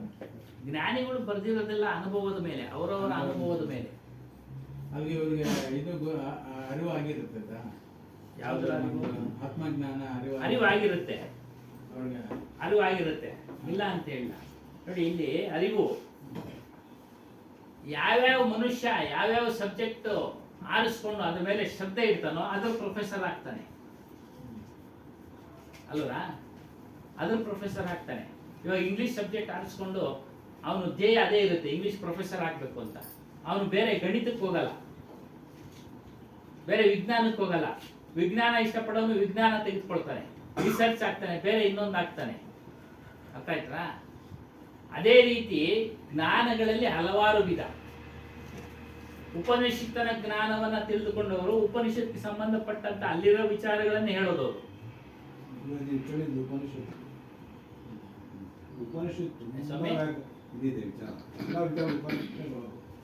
ಅರ್ಥ ಆಯ್ತಾ? ನೆನ್ನೆ ಅದೇ ಪ್ರಶ್ನೆ ಒಂದು ವಾರ ಅಲ್ಲಿ ಕೇಳಿದೆ, ಅಲ್ಲಿ ಬಂದು ಕೇಳಿರೋರು ಇದ್ರು, ಎಲ್ಲ ಉಪನಿಷತ್ತು ವಿಚಾರಗಳನ್ನೇ ಹೇಳ್ತಾರೆ ಇದ್ರು. ಇದನ್ನೆಲ್ಲ ತಿಳ್ಕೊಂಡು ಏನ್ ಮಾಡೋದು? ಇದನ್ನ ಇವಾಗ ನೀವೇನಿಗೆ ತಿಳಿತಾ ಇದ್ದೀರಾ? ಅವನೇ ಕೇಳೋಣ, ಏನಕ್ಕೆ ತಿಳಿತಾ ಇದ್ದೀರಾ ನೀವು? ಗೊತ್ತಿದ್ದೀರಾ, ಕುತ್ಕೊಳ್ತಾ ಇದ್ದೀರಾ, ಬರ್ತಾ ಇದ್ದೀರಾ, ಇಷ್ಟ ಇಲ್ಲ ಏನಾದ್ರು ಪ್ರಶ್ನೆಗಳು ಒಂದ್ ಅವರ್ ಬೇರೆ ಕುತ್ಕೊಂಡಿರ್ತಾರೆ. ಹೇಳಿ. ಅಲ್ಲಲ್ಲ, ನಮ್ಮ ಪ್ರಶ್ನೆಗೆ ಉತ್ತರ ಕೊಡಿ, ಆಮೇಲೆ ಮುಂದಕ್ಕೆ ಹೋಗೋಣ. ಏನಕ್ಕೆ? ಅನುಭವ ತಗೊಳಕ್ಕೆ, ಸತ್ಯವನ್ನ ತಿಳಿಯಕ್ಕೆ, ಅಸತ್ಯದ ಅನುಭವವನ್ನ ಜ್ಞಾನವನ್ನ ಪಡೆಯೋದಿಕ್ಕೆ ಅಲ್ವರಾ? ಸತ್ಯದ ಜ್ಞಾನವನ್ನ ಪಡೆಯೋದಿಕ್ಕೆ. ಹಾಗಾಗಿ ಅವ್ರು ಯಾವ್ಯಾವ್ದನ್ನ ಓದಿದ್ರು ಅದನ್ನೇ ಅವ್ರು ಹೇಳೋದು, ಅದನ್ನ ಬಿಟ್ಟು ಬರಲ್ಲ. ಅವರೇ ಬೇಲಿ ಹಾಕೊಂಡ್ಬಿಟ್ಟಿರ್ತಾರೆ, ಇಷ್ಟರಲ್ಲೇ ನಾವು ಇದ್ರಲ್ಲೇ ಇದನ್ನೇ ಹೇಳ್ಬೇಕು. ಇಡೀ ಪ್ರಪಂಚ ಅದೊಂದೇ ಅಷ್ಟೇ. ಇಂಗ್ಲಿಷ್ ಆತ್ಮಜ್ಞಾನ, ಅದರಲ್ಲೂ ಆತ್ಮಜ್ಞಾನದಲ್ಲಿ ವಿಧ ಹೇಳಿಲ್ವಾ? ಅವರು ಬರೀ ಉಪನಿಷತ್ ಅದನ್ನೇ ಓದವ್ರೆ, ಅದನ್ನೇ ಹೇಳ್ತಾರೆ ಅವರು. ಅದರಲ್ಲಿ ನಾವು ಸತ್ಯದ ಶಬ್ದಗಳನ್ನ ಆಯ್ಕೆ ಮಾಡ್ಕೊಳ್ಬೇಕು. ಇದನ್ನು ಕೇಳಿದವ್ರಿಗೆ ಅದು ಏನೇನು ಇಲ್ಲ, ಅವ್ರು ಅದೇ ಹೇಳಿದ್ರು. ಇದನ್ನು ಕೇಳಿದವ್ರಿಗೆ ಅದೇನೇನು ಇಲ್ಲ. ಅದಕ್ಕೇನೆ ಆಧ್ಯಾತ್ಮನೇ ಇದು ಅಂತ ಹೇಳ್ತಾರೆ. ಇದ್ರಲ್ಲೇ ಎಲ್ಲ ವಿಚಾರಗಳು ಬರೋದು. ಅವರು ವ್ಯಾಪಕ ಅಂತ ಹೇಳ್ತಾರೆ. ಏನೋ ಭಗವಂತನು ವ್ಯಾಪಕ, ಸರ್ವಾಂತರ್ಯಾಮಿ. ಆದ್ರೆ ನಾವಿಲ್ಲಿ ಹೇಳಲ್ಲ. ಭಗವಂತ ಅಂದ್ರೆ ಯಾರು ಅಂದ್ರೆ ನಮ್ಮ ಸ್ವರೂಪ ಅಂತ ಹೇಳಿದ್ರು. ಅವರು ಹೇಳಿದ್ವಲ್ಲ ಶಿವ. ಹೊರಗಿನವರು ಭಗವಂತ ಅಂತ ಹೇಳ್ತಾರೆ, ನಾವ್ ಹೇಳ್ತೀವಿ ಶಿವ ಅಂದ್ರೆ ಆತ್ಮ. ಕಬೀರ್ ಸಾಹೇಬ್ರು ಆತ್ಮನಿಗೆ ನಾನಾ ಹೆಸರು ಕೊಟ್ರು. ಈಶ್ವರ ಅಂದ್ರು, ರಾಮ ಅಂದ್ರು. ಯಾಕಂದ್ರೆ ಜನಗಳು ಬಳಸ್ತಾ ಇದ್ರು ಪದನ, ಇದೇನಪ್ಪ ನಿಮ್ಗೆ, ಇದೇ ತಿಳ್ಕೊಳ್ಳಿ, ಇದೇ ರಾಮ, ಇದೇ ಕೃಷ್ಣ, ಇದೇ ಈಶ್ವರ. ಅದನ್ನ ಬಳಸಿ ಅವರಿಗೆ ಹೋದ್ರು, ಕೊಟ್ರು. ಕೆಲವರು ತಗೊಂಡ್ರು, ತಗೊಳ್ಳಿಲ್ಲ, ಕೆಲವರು ತಗೊಳ್ಳಿಲ್ಲ. ಅವರು ವ್ಯಾಪಕ ಅಂತಾರೆ. ಶೈವ ಭಕ್ತರೆಲ್ಲ ಶಿವನು ವ್ಯಾಪಕ ಅಂತ ಹೇಳ್ತಾರೆ, ವಿಷ್ಣು ಭಕ್ತರೆಲ್ಲ ವಿಷ್ಣು ವ್ಯಾಪಕ ಅಂತಾರೆ, ದೇವಿ ಭಕ್ತರೆಲ್ಲ ದೇವಿ ವ್ಯಾಪಕ ಅಂತ ಹೇಳ್ತಾರೆ. ಆದ್ರೆ ಕಬೀರ್ ಸಾಹೇಬರು ಅದನ್ನ ಬಿಡಿಸಿದ್ರು. ವ್ಯಾಪಕ ಆಗೋದಿಕ್ಕೆ ಸಾಧ್ಯ ಇಲ್ಲ, ವ್ಯಾಪಕ ಆಗೋದಿಕ್ಕೆ ಸಾಧ್ಯ ಇಲ್ಲ. ಸರ್ವಂತರ್ಯಾಮಿ ಅಂದ್ರೆ ಎಲ್ಲೆಲ್ಲೂ ಇದ್ದಾನೆ ಅಂತ. ಸಾಧ್ಯನಾ ಎಲ್ಲೆಲ್ಲೂ ಇರೋದಕ್ಕೆ? ಉದಾಹರಣೆ ಕೊಟ್ಬಿಟ್ರು. ತ್ರೇತಾಯುಗದಲ್ಲಿ ಕಂಬದಿಂದ ಹೊರಗಡೆ ಬಂದ ಹರಿಶ್ಚಂದ್ರ. ನೀವೇ ಕೇಳ್ಬೋದು, ನೋಡಿದ್ದೀರಾ ನೀವು? ಅವ್ರು ನೋಡಿದಾರ? ಯಾರು ಬರ್ದಿರೋರು ನೋಡಿರೋದು ನಮ್ಗೆ ಗೊತ್ತಿಲ್ಲ. ನಮ್ಗಂತೂ ಅದರ ಅನುಭವ ಆಗಲೇ ಇಲ್ಲ. ಆಗಲಿಲ್ಲ. ಆಗಿದ್ಯಾ ಹೇಳಿ? ಆಗಿದ್ಯಾ? ಆಗಿಲ್ಲ. ಅವ್ರು ಹೇಳೋದು ನಾವು ಕೇಳೋದು ಅಷ್ಟೇ. ಆದ್ರೆ ಇದ್ರ ಅನುಭವ ಆಗ್ತಾ ಇದೆಯಾ? ಅರಿವು ಇನ್ನಲ್ಲಿ ಅರಿವು ಹೋಯ್ತಪ್ಪ, ಅದನ್ನ ನೀನು ಮನಸ್ಸನ್ನ ಎಲ್ಲಂದ್ರಲ್ಲಿ ಓಡಿಸ್ತೀಯ, ನೀವು ಅರಿವಿನ ಮೂಲಕ ಅದನ್ನ ಹಿಡ್ಕೊ, ನೀನು ಬುದ್ಧಿಯಿಂದ ಅದನ್ನ ನಿಶ್ಚಲ ಮಾಡ್ಕೊ. ಅದು ಸ್ವಂತಕ್ಕೆ ಬರೋದು, ಸ್ವಂತ ಅನುಭವ. ಅದು ಅನುಭವಕ್ಕೆ ಬರುತ್ತಾ? ಇಲ್ಲ. ಏನೋ ಕತೆ ಇದೆ ಹೇಳಿದ್ರು ನಾವು ಕೇಳ್ತಾ ಇದ್ದೀವಿ. ಒಂದು ಭಕ್ತಿ ಮಾಡೋದಕ್ಕೆ ಒಂದು ಮಾರ್ಗ ಆಗ್ಲೇ ಇರೋದಲ್ಲ. ಶ್ರೀಸಾಮಾನ್ಯನಿಗೆ ಆತ್ಮಜ್ಞಾನ ಅರ್ಥ ಆಗೋದಿಲ್ಲ, ಅದು ಕೈಗೆ ಇಟ್ಕೋದು ಇಲ್ಲ. ಕಾರಣ ಅವನು ಸಂಸ್ಕೃತ ಇದಿಲ್ಲ, ಪ್ರಾರಬ್ಧದಲ್ಲಿ ಇರೋದಿಲ್ಲ, ಅವನು ಸುಕೃತದಲ್ಲಿ ಇರೋದಿಲ್ಲ ಪಡಿಬೇಕು ಅನ್ನೋದು. ಹಾಗಾಗಿ ಅದನ್ನ ಒಂದು ದೇವರು ಅಂತೇಳಿ ಮಾಡಿದ್ರು. ಅವತಾರಗಳು ಆಗಿದೆಯೋ ಬಿಟ್ಟಿಯೋ ಗೊತ್ತಿಲ್ಲ. ನೀವು ಹೇಳಿದ್ರಲ್ಲ ಕಳೆದ ವಾರ, ಯಾರೋ ರಾಮಂದು ಕತೆ, ಕಟ್ಟುಕತೆ ಅವೆಲ್ಲ ಅಲ್ವಾ? ಈ ರೀತಿ ಅದೆಲ್ಲ ಒಂದು ಪಕ್ಕಕ್ಕೆ ಇಡೋಣ. ಕಟ್ಟುಕತೆನೋ ಪಕ್ಕಕ್ಕೆ ಇಡೋಣ. ಇದರ ಸ್ವಂತ ಅನುಭವ ಆಗ್ತಾ ಇದೆಯಲ್ಲ, ವಿಚಾರಗಳು ತಿಳಿಸ ಉಪನಿಷತ್ತುಗಳಲ್ಲೂ ಇದೆ. ಪಂಚ ಜ್ಞಾನೇಂದ್ರಿಯಗಳನ್ನ ನಿಗ್ರಹ ಮಾಡಿ ತಗೊಳ್ಳಿ, ಅದನ್ನ ಕರ್ಮೇಂದ್ರಿಯಗಳನ್ನ ನಿಗ್ರಹ ಮಾಡಿ ತಗೊಳ್ಳಿ. ಕರ್ಮೇಂದ್ರಿಯಗಳಂದ್ರೆ ಯಾವುದು? ಕೈ, ಕಾಲು, ಉಪಸ್ಥ, ಬಾಯಿ ಕಂಟ್ರೋಲ್ ಮಾಡಿ ಹೇಳಿದ್ರಲ್ಲಿ. ಅನಾವಶ್ಯಕವಾಗಿ ಮಾತನಾಡಬೇಡಿ. ತಗೊಳ್ಳೋಣ. ಆಹಾರ ಸಸ್ಯಾಹಾರ ಇಲ್ಲಿ ಮೂರು ಹೇಳಿದ್ದಾರೆ. ಸಸ್ಯಾಹಾರ ದರ್ಪ ಬೇಡ, ತಗೊಳ್ಳೋಣ. ದೌರ್ಜನ್ಯ ಮಾಡಬೇಡಿ, ಯಾರಿಗೂ ಬೇಡ. ದಂಬಾಚಾರ ಮಾಡಬೇಡಿ, ತಗೊಳ್ಳೋಣ.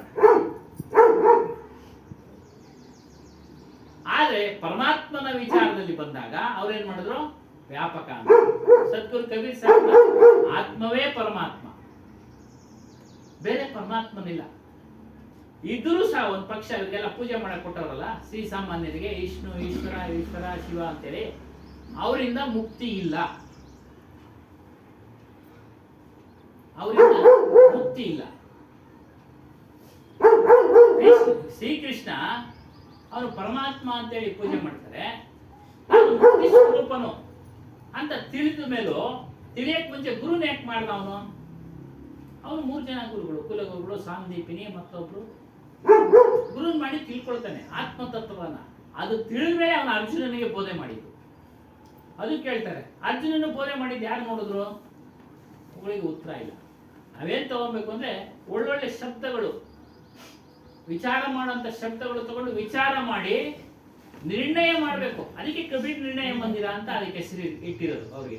ಅಲ್ಲಿ ಬುರಾನ್ಪುರದಲ್ಲಿ ನಿರ್ಣಯ ಮಾಡಿ, ನೀವೇ ಸತ್ಯಾಸತ್ಯಗಳನ್ನ ನಿರ್ಣಯ ಮಾಡಿ ಹೇಳಿ.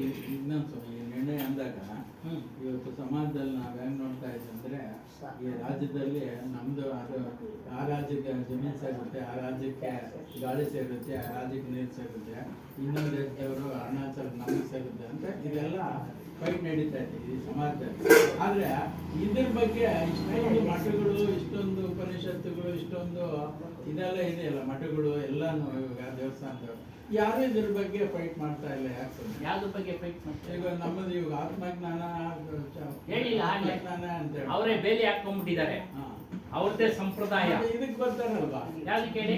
ನೀರು ನಮ್ದು, ಅದು ನಮ್ದು, ಅದಕ್ಕೆ ಬೇಕು ಅಂತ ಹೇಳ್ಬಿಟ್ಟು ಸಮಾಜದಲ್ಲಿ ಬೇರೆ ಪೇಪರ್ನಾಗ, ಟಿವಿನಾಗ ಎಲ್ಲ ಭೌತಿಕ ಸಂಪತ್ತಿಗೆ ಎಲ್ಲರೂ ಹೊಡೆದಾಡ್ತಾರೆ ಸ್ವಾಮಿ. ಆಧ್ಯಾತ್ಮಿಕ ಸಂಪತ್ತಿಗೆ ಯಾರೋ ಒಬ್ಬೊಬ್ರು ಹೊಡೆದಾಡ್ತಾರೆ. ಆಧ್ಯಾತ್ಮಿಕ ಸಂಪತ್ತಿಗೆ ನೀವ್ ಯಾಕೆ ಹೊಡೆದಾಡ್ತಾರೆ? ನಿಜವಾದ ಸಂಪತ್ತು ಇದೆ, ಯಾಕೆಂದ್ರೆ ಪುಣ್ಯವಿಲ್ಲ ತಿಳಿಸ್ತಾ ಇಲ್ಲ ಸಮಾಜಕ್ಕೆ ಅಂತ. ನಾವ ಅವ್ರ ಮನ್ಮಂಗ ತಿಳಿಸಿರ್ ಬೈತಾರೆ. ಬೈಸ್ಯಾಮತ್ತೇನು?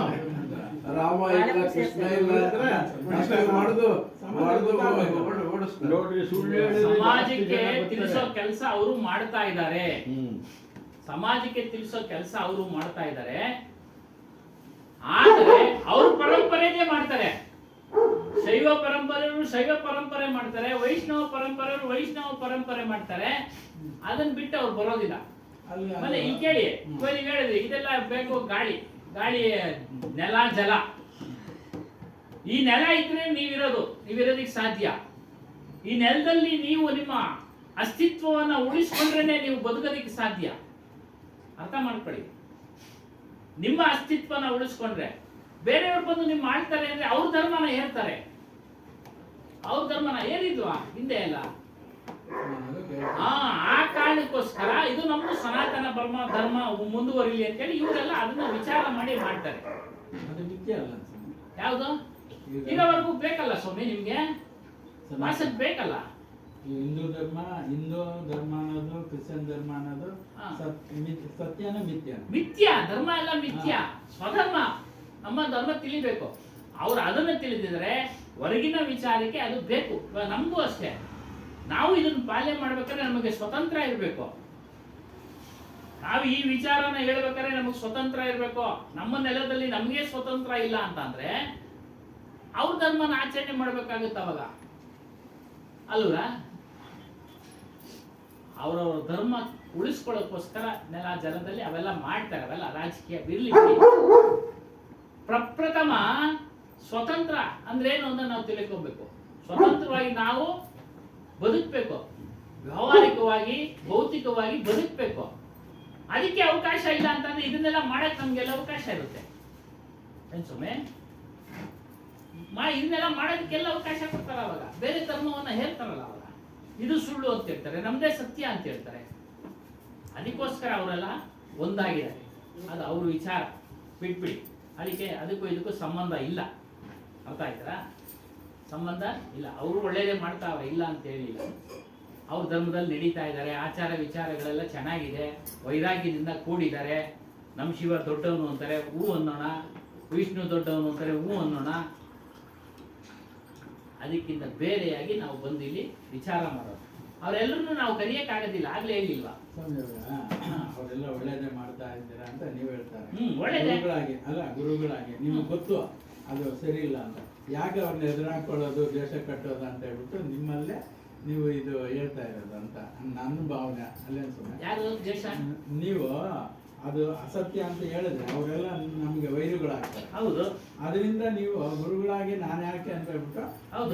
ಒಳ್ಳೆಯವರೇ ಅಂತ ರಾಗ ನೀವು- ದ್ವೇಷವನ್ನ ಬಿಡಿ ಅಂತಾನೆ ಅದನ್ನ ಹೇಳೋದು. ನೀವು ಅವ್ರು ಯಾಕೆ ಅಂತ ಹೇಳ್ಬಿಟ್ಟು ಅದನ್ನೆಲ್ಲ ಈಗ ಒಂದು ಉದಾಹರಣೆ ನಾನು ಓದಿದ್ದು ನೆನಪು. ಢಾಕಾದಲ್ಲಿ, ಬಾಂಗ್ಲಾದಲ್ಲಿ ಅವಾಗ ಘೋರ ಘಟನೆಗಳು ನಡೆದವು. ಈ ರಾಮಕೃಷ್ಣ ಆಶ್ರಮ ಅವರು ಚಿಂತನೆ ಮಾಡಿದ್ರು. ಏನೋ ಒಬ್ರು ಸ್ವಾಮಿಗಳು ಯಾಕೆ ಹಿಂಗ್ ಮಾಡ್ತಾವ್ರೆ, ಅವರು ಜ್ಞಾನ ಇಲ್ವೇ, ಬುದ್ಧಿ ಇಲ್ವೇ ಅಂತ ಅಷ್ಟೇ ಅವರು ಚಿಂತನೆ ಮಾಡಿದ್ದು. ಆಮೇಲೆ ದ್ವೇಷನೂ ಮಾಡಲಿಲ್ಲ, ಅವನ ಪ್ರೀತಿನೂ ಮಾಡಲಿಲ್ಲ. ಸಮಚಿತ್ತ, ನಮ್ಗೆ ಏನ್ ಬೇಕೋ ಅದನ್ನ ನಾವು ಮಾಡ್ಕೊಂಡು ಮುಂದುವರಿಯೋಣ ಅಷ್ಟೇ. ತಿಳಿಸಿದ್ರು ಅವ್ರು ಕೇಳಲ್ಲ.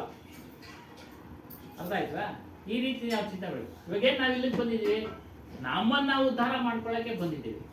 ಇನ್ನು ಹೊರಗಡೆ ವಿಚಾರ ಬಂದಾಗ ನಾವು ಬಾಹ್ಯವಾದ ಬೆಂಬಲ ಕೊಡ್ಬೇಕಾಗುತ್ತೆ.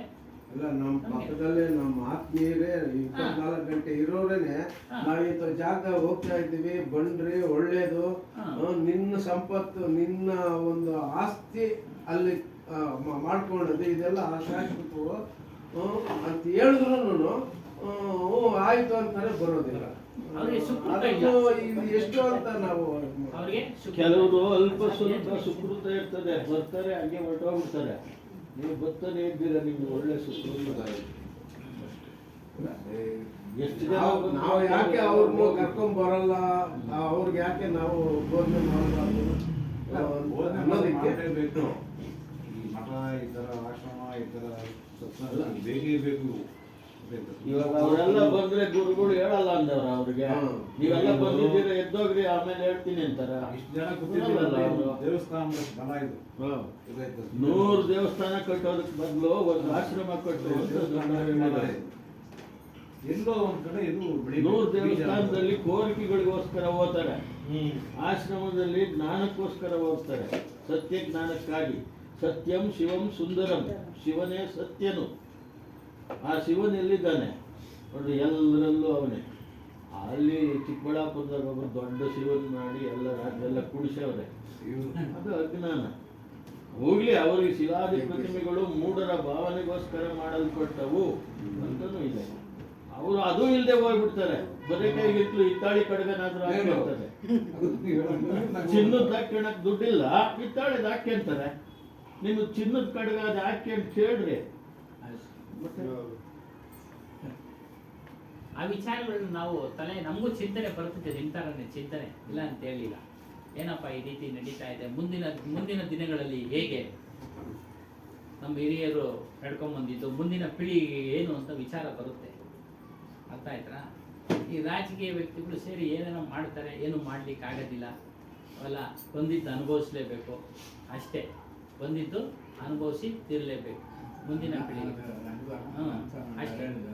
3 ದೇವಸ್ಥಾನ ಕಟ್ಟಿದ್ರೆ 1 ಲಕ್ಷ ಓಟು ಬರುತ್ತೆ.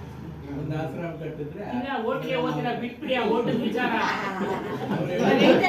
ವೋಟಿಂಗ್ ಲಿಸ್ಟ್ ನೋಡಿ ನಡೀತಾ ಇತ್ತಲ್ಲ, ಅದಕ್ಕೆ ಅದೇ ತಲೆಯಲ್ಲಿದೆ. ಇಲ್ಲಿ ಓಟಿನ ವಿಚಾರನೇ ತರಬೇಡಿ ಇಲ್ಲಿ.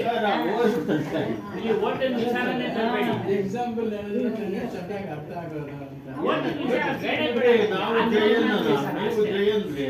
ಬೇಡ, ಹೊರಗಿನ ಬೆಂಬಲ ನಿಮ್ಗೆ ಇಷ್ಟ ಆಯ್ದವರು ಕೊಡಿ ಹ್ಮ್.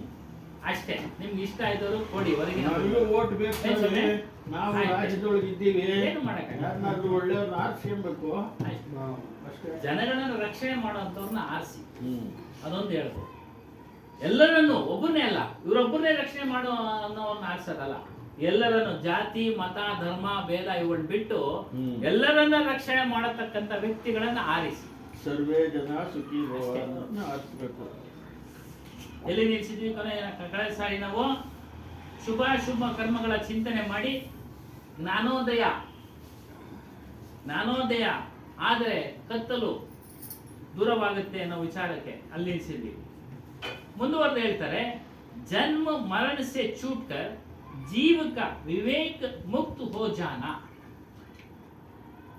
ಹುಟ್ಟು ಸಾವುಗಳಿಂದ ಬಿಡುಗಡೆಯಾಗಿ ಮನುಷ್ಯನು ವಿದೇಹ ಮುಕ್ತಿ, ಜೀವನ್ಮುಕ್ತಿ ಸ್ಥಿತಿಯಲ್ಲಿ ಇರಬೇಕು. ಯಾರು ಜೀವನ್ಮುಕ್ತನು? ನಮ್ಮ ದೇಹ ಇರೋವರೆಗೆ ಆ ಸ್ಥಿತಿನ, ಆತ್ಮಸ್ಥಿತಿನ ಅನುಭವಿಸೋದೇ ಜೀವನ್ಮುಕ್ತಿ ಸ್ಥಿತಿ. ನಾನು ದೇಹ, ನಾನು ಪುರುಷ, ನಾನು ಬ್ರಾಹ್ಮಣ, ನಾನು ಕ್ಷತ್ರಿಯ, ನಾನು ವೈಶ್ಯ, ನಾನು ಶೂದ್ರ ಎಂಬ ದೃಢ ನಿಶ್ಚಯ ಎಲ್ಲರಲ್ಲೂ ಐತೆ. ನಾನು ಇಂಥ ಜಾತಿಯವನು, ಇಂಥ ಧರ್ಮದವನು, ಮುಸ್ಲಿಂ ಧರ್ಮದವನು, ಕ್ರಿಶ್ಚಿಯನ್ ಧರ್ಮದವನು, ಬ್ರಾಹ್ಮಣ, ವೈಷ್ಣವ, ಶೂದ್ರ. ಆದ್ರೆ ಆತ್ಮನು ಆಗ್ಲೇ ಹೇಳ್ದಂಗೆ ಯಾವ ಜಾತಿನೂ ಇಲ್ಲ, ಯಾವ ಧರ್ಮದವನು ಅಲ್ಲ, ಯಾವ ಲಿಂಗದವನು ಅಲ್ಲ. ಅವನು ಸಚ್ಚಿದಾನಂದ ಸ್ವರೂಪನು. ಸತ್ ಅಂದ್ರೆ ಸಚ್ಚಿದಾನ ಅಂದ್ರೆ ಯಾವಾಗಲೂ ಸತ್ಯವಂತನು, ಸತ್ಯವುಳ್ಳವನಾಗಿದ್ದಾನೆ. ಈ ರೀತಿ ತಿಳಿರಿ. ಅಜ್ಞಾನಿಯಾದವನು ದೇಹಾಭಿಮಾನದಿಂದ ನಾನು ದೇಹ, ನಾನು ಪುರುಷ ಇತ್ಯಾದಿ ಅಭಿಮಾನಗಳನ್ನು ಹೊಂದಿರುತ್ತಾನೆ. ನಾನು ಇಂಥ ಧರ್ಮದವನು, ನಾನು ಇಂಥ ಜಾತಿಯವನು ಅಂತ. ಆದರೆ ಜ್ಞಾನಿಗೆ ನಾನು ದೇಹಾದಿಗಳಲ್ಲ, ನಾನು ದೇಹವಲ್ಲ, ನಾನು ಅಸಂಗನು, ಯಾವುದು ಸಂಗನೂ ಇಲ್ಲ ನನಗೆ, ನಾನು ಆತ್ಮಸ್ವರೂಪನು ಅಂತ ತಿಳಿದು ಬಂಧನಕ್ಕೆ ಒಳಗಾಗುವಂತ ಕರ್ಮಗಳನ್ನ ಮಾಡುವುದಿಲ್ಲ. ಕರ್ಮ ಬಂಧಗಳಿಂದ ವಿನಿರ್ಮುಕ್ತನಾಗಿರುತ್ತಾನೆ. ಅಂದ್ರೆ ಬಂಧನಕ್ಕೆ ಕಾರಣವಾಗತಕ್ಕಂತ ಕರ್ಮ ಅಂದ್ರೆ ಕೆಲಸ ಕಾರ್ಯಗಳನ್ನ ಮಾಡೋದಿಲ್ಲ. ಕೆಲಸ ಕಾರ್ಯಗಳು ಅಂತಂದ್ರೆ ಪೂಜೆ, ಪುನಸ್ಕಾರ ಇತ್ಯಾದಿಗಳನ್ನ ಮಾಡ್ಲಿಕ್ಕೆ ಹೋಗೋದಿಲ್ಲ. ಹೋಮ ಹವನ ಅವುಗಳನ್ನ ಯಾವುದನ್ನು ಮಾಡಕ್ ಹೋಗಲ್ಲ. ನಾನು ಆತ್ಮಸ್ವರೂಪನು ಅದನ್ನು ತಿಳಿದವನು ಇವೆಲ್ಲವನ್ನ ಯಾವುದೂ ಮಾಡೋದಿಲ್ಲ.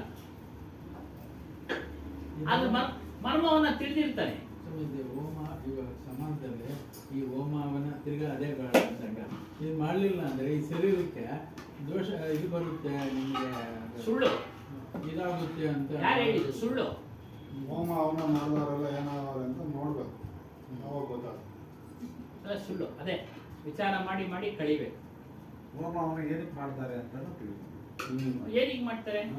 ದೊಡ್ಡಬಳ್ಳಾಪುರಕ್ಕೆ ಒಳ್ಳೇದ ಅಂತ ಯಾರು ಹೇಳಿದ್ದಾರೆ ಮನೆ ಜೋರಾಗಿ ಅದೇ ಹೇಳಿದ್ದು ಏನಾಯ್ತು ಒಳ್ಳೇದು. ಅವು ತಾತ್ಕಾಲಿಕ ಒಳ್ಳೇದಾಗ್ಬೇಕು, ಅದನ್ನ ವಿಚಾರ ಮಾಡಿ. ಶಾಶ್ವತವಾದ ಒಳ್ಳೇದಾಗ್ಬೇಕು. ಯಾರು ಜ್ಞಾನಿಗಳಾದ್ರೆ ದ್ವೇಷನೇ ಇರಲ್ಲ. ಅವೆಲ್ಲ ತಾತ್ಕಾಲಿಕವಾಗಿ ಸ್ವಲ್ಪ ಒಳ್ಳೇದು ಆದಂತೆ ಕಂಡು ಬರುತ್ತೆ, ಆದರೆ ಅವು ಶಾಶ್ವತವಾದುದಲ್ಲ. ಮಗು ಅಳ್ತಾ ಇರುತ್ತೆ ಏನನ್ನು ಅಪೇಕ್ಷೆ ಪಟ್ಟು, ಅದನ್ನು ಕೊಡಿಸ್ತೀವಿ, ಮತ್ತೆ ಇನ್ನೊಂದು ಆಶ್ಚರ್ಯವಾದ ವಸ್ತುವನ್ನು ನೋಡಿ ಅದನ್ನು ಕೊಡು ಅಂತ ಕೇಳುತ್ತೆ. ಹಾಗಾಯ್ತು ಅದೆಲ್ಲ. ಇವಾಗ ಒಂದು ಕಷ್ಟ ಪರಿಹಾರ ಮಾಡ್ಕೊಳ್ಳೋಕೆ ಏನೋ ಒಂದು ಪೂಜೆ ಪುನಸ್ಕಾರ ಮಾಡೋದು, ಅದು ಆಯ್ತು ಅಂದ್ಕೊಳ್ಳಿ. ಕಷ್ಟನೇ ಬರದೇ ಇರೋ ಹಾಗೆ ಮಾಡ್ಕೊಳ್ಳೋದು ಒಳ್ಳೇದಾ? ಹಾಗಾಗಿ ಕಷ್ಟ ಬರೋದನ್ನ ನಿವಾರಣೆ ಮಾಡ್ಕೊಂಡು ಹೋಗ್ತಾ ಇದ್ರೆ ಅವನೆಲ್ಲಿ ಮುಕ್ತನು? ಅದೇ ಜನ್ಮ ಮರಣದಿಂದ ಮುಕ್ತನಾಗುವ ಒಂದು ವಿಚಾರವನ್ನ ತಿಳಿರಿ. ಹುಟ್ಟಿದ್ರೆ ತಾನೇ ಕಷ್ಟಗಳು ಅವೆಲ್ಲ. ಹುಟ್ಟದೇ ಇದ್ರೆ ಎಲ್ಲಿ ಕಷ್ಟ ಇರುತ್ತೆ? ಅದನ್ನ ಮಾಡ್ಕೊಳ್ಳಿ. ಅವೆಲ್ಲ ತಾತ್ಕಾಲಿಕ. ಎಲ್ಲರೂ ಆಗ್ಲೇ ಹೇಳ್ದಂಗೆ ಅವ್ರು ಹೇಳ್ದಂಗೆ ತಾತ್ಕಾಲಿಕಕ್ಕೆ ಆಸೆ ಪಟ್ಟಿದ್ದಾರೆ, ಅದರಿಂದ ಹೋಗ್ತಾ ಇದ್ದಾರೆ. ಇನ್ನೊಂದು ಆಮೇಲೆ ಏನಾಗುತ್ತೆ ಅಂದ್ರೆ ಅನೇಕ ಪ್ರಶ್ನೆಗಳು, ಒಳ್ಳೆ ಪ್ರಶ್ನೆ ಬರ್ತಾ ಇದೆ. ಆತ್ಮಜ್ಞಾನ ತಿಳಿದಿರ್ತಕ್ಕಂಥ ವ್ಯಕ್ತಿಗೆ ಈ ಪಕ್ಕದಾಗಿ ಹೋಮ ಹವನ ಮಾಡೋದನ್ನ ನಿಜ ಇಲ್ಲ ಎಲ್ಲ ಸುರಕ್ಷಿತವಾಗಿ ಅಂತ ಹೇಳ್ತಾ ಇರ್ತಾರೆ. ಅದು ಕೇಳಿಸ್ಕೊಂಡಿರ್ತಕ್ಕಂಥ ಆತ್ಮಜ್ಞಾನದ ವ್ಯಕ್ತಿ ಮನಸ್ಥಿತಿ ಯಾವ ಥರ ನಿರ್ಣಯ ತಗೋಬೇಕು? ಅವನು ಅಂಟಿದಂಗೆ ಇರ್ತಾನ, ಅದನ್ನ ಅಲ್ಲ, ಅದೇ ಅಂಟಿದಂಗೆ ಸುಮ್ಮನೆ ಅವ್ರ ಜೊತೆನಲ್ಲಿ ಇರ್ತಾನ ಅಷ್ಟೇ. ಅದನ್ನೆಲ್ಲ ತಲೆ ಕೆಡ್ಸ್ಕೊಳಕ್ ವೇಸ್ಟ್ ಅದು ಇಲ್ಲ, ಅದನ್ನು ಪೂಜನೀಯವಾಗಿ ಅದು ಕೇಳ್ತಾ ಇರ್ತದೆ. ನ್ಯೂಟ್ರಲ್ ಆಗಿರುತ್ತೆ ಹಾ. ಅಷ್ಟೇ. ಅವಾಗ ನಮಗೆ ಮನಸ್ಸು ಉದ್ರಿಕ್ತ ಆಗ್ತಾ ಇದೆ. ಬೇಡ ಆಗ್ಬಾರ್ದು. ಯಾಕೆ ಮಾಡ್ಕೊಳ್ತೀರಾ ನೀವು? ಉದ್ರಿಕ್ತ ಆಗಬಾರ್ದು, ಆದ್ರೆ ತಿಳಿ ಹೇಳೋದಕ್ಕೆ ಪ್ರಯತ್ನ ಮಾಡಿ. ಕೇಳಿದ್ರೆ ಹೇಳಿ, ಇಲ್ಲಾಂದ್ರೆ ಸುಮ್ಮನಿರಿ. ತಿಳಿ ಹೇಳಕ್ ಹೋದ್ರು ಜನ ಮಾಡ್ತಾರೆ. ಹೇಳಂತವ್ರು ಹೇಳಿ, ಆಗ ಕೆಲ್ಸ ಯಾರು ನಮ್ಮಂತವ್ರು ಕೇಳಿದ್ರೆ ಹೇಳಿ. ಸೈಲೆಂಟ್ ಆಗಿ ಹಿಂದಕ್ಕೆ ಹೋಗ್ಬಿಡ್ರಿ. ಸುಮ್ನೆ ಅವ್ರು ಏನಾರ ಇರಿ. ಮಾಡ್ಕೊಳ್ಳಿ. ಅಷ್ಟೇ, ಸುಮ್ಮನಿರಿ. ಹಾ. ಗುಂಪಿನಲ್ಲಿ ಸುಮ್ಮನಿರಿ ಅಷ್ಟೇ. ಅವ್ರವ್ರೇ ಸಮಾಧಾನ ಮಾಡ್ಕೊಳ್ಳಿ. ಮನಸ್ಸು ಉದ್ರಿಕ್ತ ಆಗಿ ಮಾಡ್ಕೊಂಬೇಡಿ ನೀವು ನೀವು ಸರ್ವೆ ಜೊತೆಗೆ ಹೋಗ್ರಿ. ಅಷ್ಟೇ. ಇವಾಗ ನಿನ್ನೆ ಬಸವಣ್ಣನ ದೇವಸ್ಥಾನದವ ಒಂದು ದೇವಸ್ಥಾನ ಆಯ್ತು ಸ್ವಾಮಿ, ಸುಮಾರು ಒಂದು ಅರ್ಧ ಕಿಲೋಮೀಟರ್ ಕ್ಯೂ ದರ್ಶನ ಮಾಡಕ್ಕೆ. ಆ ದೇವಸ್ಥಾನಕ್ಕೆ ಬೇರೆ ದಿವಸದಾಗ ಒಬ್ರು ಇರಲ್ಲ, ಯಾರು ಇಲ್ಲ. ಒಬ್ರು ಇರಲ್ಲ. ಈ ದಿವಸನೆಲ್ಲ ಬೇರೆ ದಿವಸದಾಗ ಒಬ್ರು ಇರಲ್ಲ. ಏನು ಅದೇ ಇರಲ್ಲ, ಅದೇ ಲಿಂಗ ಇರ್ತದೆ. ಹೋಗಿ ಮಾಡೋಣ ಅನ್ನೋದು ಭಾವನೆ ಇಲ್ಲ. ಹೌದು. ಅವತ್ತೇ ಮಾಡ್ಬಿಟ್ಟು ನನಗೇನೋ ಬಂದ್ಬಿಡ್ತಾರೆ. ಪುಣ್ಯ ಅಂತ ಹೇಳಿರ್ತಾರಲ್ಲ, ಅದಕ್ಕೆ ಆ ಪುಣ್ಯನ ಕಳ್ಸಕ್ ಹೋಗ್ತಾರೆ. ಅದೇ ಜನ ಜಾತ್ರೆ ಮಾಡೋದು. ಮಾರ್ಕೆಟ್ಗೆ ಜೀವನದ ದೇವಸ್ಥಾನ ಯಾರು ಮಾಡ್ತಾರೆ ಕೆಲಸ? ನೋಡಿ, ನಿಮ್ಮ ಪ್ರಶ್ನೆಗೆ ಉತ್ತರ ಎಲ್ಲ ಪುಣ್ಯಗಳು ಬರ್ತಿರ್ತ. ಕ್ಷೀಯಂತೆ ಚಾಸ್ಯ ಕರ್ಮಾಣಿ. ಯಾರು ಬ್ರಹ್ಮಜ್ಞಾನ ಅಂದ್ರೆ ಆತ್ಮಜ್ಞಾನವನ್ನ ತಿಳಿದಿರ್ತಾರೋ ಅವರ ಎಲ್ಲಾ ಪುಣ್ಯ ಪಾಪದ ರೂಪದ ಎಲ್ಲಾ ಕರ್ಮಗಳನ್ನ ಭಸ್ಮಗೊಳಿಸುತ್ತದೆ. ಸುಟ್ಟಾಗ್ತಿದೆ ಅಂತ ನಾನು ತಿಳಿದ್ಬಿಟ್ಮೇಲೆ ಪಾಪ ಕರ್ಮಗಳನ್ನ ಮಾಡ್ಲಿಕ್ಕೆ ಹೋಗೋದಿಲ್ಲ. ಹಿಂದಿನ ಪಾಪ ಕರ್ಮಗಳೆಲ್ಲ ಸುಟ್ಟೋಗ್ತವೆ. ಮುಂದೆ ಪಾಪ ಕರ್ಮಗಳನ್ನ ಮಾಡ್ಲಿಕ್ಕೆ ಹೋಗೋದಿಲ್ಲ. ಪುಣ್ಯ ಕರ್ಮಗಳನ್ನು ಮಾಡ್ಲಿಕ್ಕೆ ಹೋಗೋದಿಲ್ಲ. ಪುಣ್ಯ ಕರ್ಮ ಅನುಭವಿಸ್ಬಿಡ್ಬೇಕು. ಅಕಸ್ಮಾತ್ ಮುಂದೆ ಇದ್ರೆ ಅದನ್ನ ಅನುಭವಿಸ್ತೀವಿ. ನಮ್ಮ ಭೋಗದಲ್ಲಿದ್ರೆ ಪ್ರಾರಬ್ಧದಲ್ಲಿದ್ರೆ ಅದನ್ನ ಅನುಭವಿಸ್ತೀವಿ. ಏನೋ ಬಂತು, ಒಳ್ಳೇದಾಯ್ತು, ಅದನ್ನ ಊಟ ಮಾಡ್ತೀವಿ. ಮತ್ತೆ ಮುಂದಿನ ಜನ್ಮದಲ್ಲಿ ಪುಣ್ಯವಂತನಾಗ್ಬಿಡ್ಬೇಕು, ಶ್ರೀಮಂತನಾಗ್ಬಿಡ್ಬೇಕು ಅಂತೇಳಿ ನಾವು ಮಾಡಕ್ ಹೋಗೋದಿಲ್ಲ. ಇಚ್ಛೆ ಇರೋದಿಲ್ಲ ಅದ್ರ ಮೇಲೆಲ್ಲ. ಇದು ಶ್ರೇಷ್ಠವಾದದ್ದು, ಶಾಶ್ವತವಾದದ್ದು ಅಂತೇಳಿ ಆ ಒಂದು ಬ್ರಹ್ಮಜ್ಞಾನ ಆತ್ಮಜ್ಞಾನವನ್ನ ಜ್ಞಾನದ ಮಾರ್ಗದಲ್ಲಿ ನಡೀತಾ ಇರ್ತೀವಿ. ನೋಡಿ, ಯಾವಾಗ ಕರ್ಮಗಳೆಲ್ಲ ಸುಟ್ಟೋದ್ವೋ ಜ್ಞಾನಿಯು ಕರ್ಮ ಬಂಧನದಿಂದ ಮುಕ್ತನಾಗಿರುತ್ತಾನೆ. ನೋಡಿ, ಹಿಂದಿನ ಕರ್ಮ ಸುಟ್ಟೋದ್ಮೇಲೆ ಕರ್ಮ ಬಂಧನದಿಂದ ಮುಕ್ತನಾದಂಗೆ. ಮುಂದೆ ಮಾಡಕ್ ಹೋಗೋದಿಲ್ಲ ಅವನು. ಬಂಧನಕ್ಕೆ ಉಂಟಾಗತಕ್ಕಂಥ ಕೆಲಸ ಕಾರ್ಯಗಳನ್ನ ಮಾಡಲಿಕ್ಕೆ ಹೋಗೋದಿಲ್ಲ ಅವನು. ಬಂಧನಕ್ಕೆ ಕಾರಣವಾಗತಕ್ಕಂಥ ತಿಳಿದ ಮೇಲೂ ಸಹ ಹೋಗಿ ಪೂಜೆ ಪುನಸ್ಕಾರಗಳನ್ನು ಮಾಡಿದ್ರೆ ಅವನಂತ ಮೂಢಾತ್ಮ ಯಾರು ಇಲ್ಲ. ಅಸಲಿಗೆ ಅವ್ರು ಯಾರು ಮಾಡ್ಲಿಕ್ಕೆ ಹೋಗೋದಿಲ್ಲ. ನಿಜವಾಗಿ ತಿಳಿದು ನಿರ್ಣಯ ಮಾಡಿಕೊಂಡು ದೃಢ ಸಂಕಲ್ಪದಿಂದ ಇರ್ತಾರೋ ಅವ್ರು ಯಾರು ಮಾಡ್ಲಿಕ್ಕೆ ಹೋಗೋದಿಲ್ಲ. ಒಬ್ರು ಗುರುಗಳು ಅಲ್ಲಿ ಕಾಡ್ನೂರಲ್ಲಿ ಇದ್ರು. ಅವರು ಬೈಯೋರು, ಇಲ್ಲಿ ನನ್ನ ಹತ್ರ ವೇದಾಂತ ಕೇಳ್ತೀರಾ, ಓದನೆ ಸಿದ್ದೇಶ್ವರನಿ ಕೈ ಮುಕ್ಕೊಂಡು ಹೋಗ್ತೀರ ನನ್ನ ಮಕ್ಕಳ್ರ ಅಂತ ಕೂತ್ಕೊಂಡಿದ್ದಾರೆ. ಯಾಕೆಂದ್ರೆ ಅವನಲ್ಲಿ ದ್ವಂದ್ವದಲ್ಲಿರ್ತಾನೆ. ಮನುಷ್ಯ ಕೇಳೋಣ ಬಂದು ಅಲ್ಲ ಪ್ರತಿಯೊಬ್ಬರು ಬಂದದಲ್ಲೇ ಒಂದು ಮಟ್ಟಿಗೆ 99 ಎಲ್ಲರೂ ಒಂದು ಮಟ್ಟಿಗೆ ಬಂದು ಬರ್ತೇವೆ ಹ್ಮ್. ಜಾಸ್ತಿ ಇರ್ತದೆ ಒಂದು ಕಮ್ಮಿ ಮಾಡ್ಕೊಳ್ಳಿಲ್ಲ ಅಂದ್ರೆ ಏನಾಗುತ್ತೋ ಭಯ. ಅಂದ್ಬಿಟ್ಟು ಭಯ ಹಾ ಇದೆ ಇದೆ ಅದಕ್ಕೆ ಹೇಳ್ತಾರೆ ನೋಡಿ, ಭಯ ಬಂದ ಜ್ಞಾನಿಯು ಕರ್ಮಗಳ ಬಂಧನ ಮುಕ್ತನಾಗುತ್ತಾನೆ, ಮುಕ್ತನಾಗುತ್ತಾನೆ, ನಾಗಿರುತ್ತಾನೆ. ಈ ಜನ್ಮದ ಬಳಿಕ ಇನ್ನೊಂದು ಜನ್ಮವನ್ನು ಪಡೆಯುವುದಕ್ಕೆ ಕರ್ಮವೇ ಕಾರಣವಾಗುತ್ತದೆ. ನೋಡಿ, ನಾವು ಮಾಡತಕ್ಕಂತ ಕೆಲಸ ಕಾರ್ಯಗಳೇ ಜನ್ಮಕ್ಕೆ ಕಾರಣ ಆಗ್ತವೆ. ಹಾಗಾಗಿ ಆತ್ಮಜ್ಞಾನಿ ಯಾವುದನ್ನ ಮಾಡೋದಿಲ್ಲ, ಅವನು ಯಾವುದನ್ನು ಸಹ ಮಾಡೋದಿಲ್ಲ. ಜ್ಞಾನಿಯು ಕರ್ಮಗಳಿಂದ ನಾದುದರಿಂದ ಜ್ಞಾನಿಗೆ ಪುನರ್ಜನ್ಮವಿಲ್ಲ, ಪುನರ್ಜನ್ಮ ಇಲ್ಲ. ಇದೇ ಜೀವನ ಮುಕ್ತಿ ಸ್ಥಿತಿ. ಇರುವಾಗಲೇ ಆತ್ಮಜ್ಞಾನವನ್ನು ತಿಳ್ಕೊಂಡು ಅದ್ರ ಮಾರ್ಗದಲ್ಲಿ ನಡೀತಾ ಇರ್ತಾನೆ. ಎಷ್ಟು ವಿಧ ಕರ್ಮಗಳು ಹೇಳ್ತಾ ಇರ್ತೀವಿ, ಸಂಚಿತ, ಆಗಾಮಿ, ಪ್ರಾರಬ್ಧ, 3 ವಿಧ ಕರ್ಮಗಳು. ಹಾಗಾಗಿ ಹೇಳ್ತಾ ಇರ್ತೀವಲ್ಲ, ಅವಾಗ ಏನು ಬಹಳಷ್ಟು ಸಾಧ್ಯ ಈ ಕರ್ಮಗಳನ್ನ ಅವನು ಸಂಚಿತ ಕರ್ಮಗಳು ಅಂದ್ರೆ ಸಂಗ್ರಹ ಆಗಿರ್ತಕ್ಕಂಥ ಕರ್ಮಗಳು ಸುಟ್ಟು ಹೋಗ್ತವೆ. ಪ್ರಾರಬ್ಧ ಕರ್ಮವನ್ನ ಅನುಭವಿಸಿ ಕಳೀತಾನೆ. ಯಾವುದು ಶೇಷ ಉಳಿಸ್ಕೊಳ್ಳಲ್ಲ, ಯಾವುದು ಶೇಷ ಉಳಿಸ್ಕೊಳ್ಳಲ್ಲ. ಶೇಷ ಉಳಿಸ್ಕೊಂಡ್ರೆ ಬಂತು.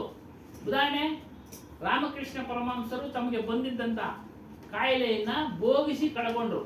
ಅವರಿಗೆ ವಾಸಿ ಮಾಡ್ಕೊಳ್ಳೋಷ್ಟು ಶಕ್ತಿ ಇದ್ರು ಕೂಡ ಅವರು ವಾಸಿ ಮಾಡ್ಕೊಳ್ಳೋಕಲ್ಲ, ಶೇಷ ಉಳಿದ್ಬಿಡುತ್ತೆ.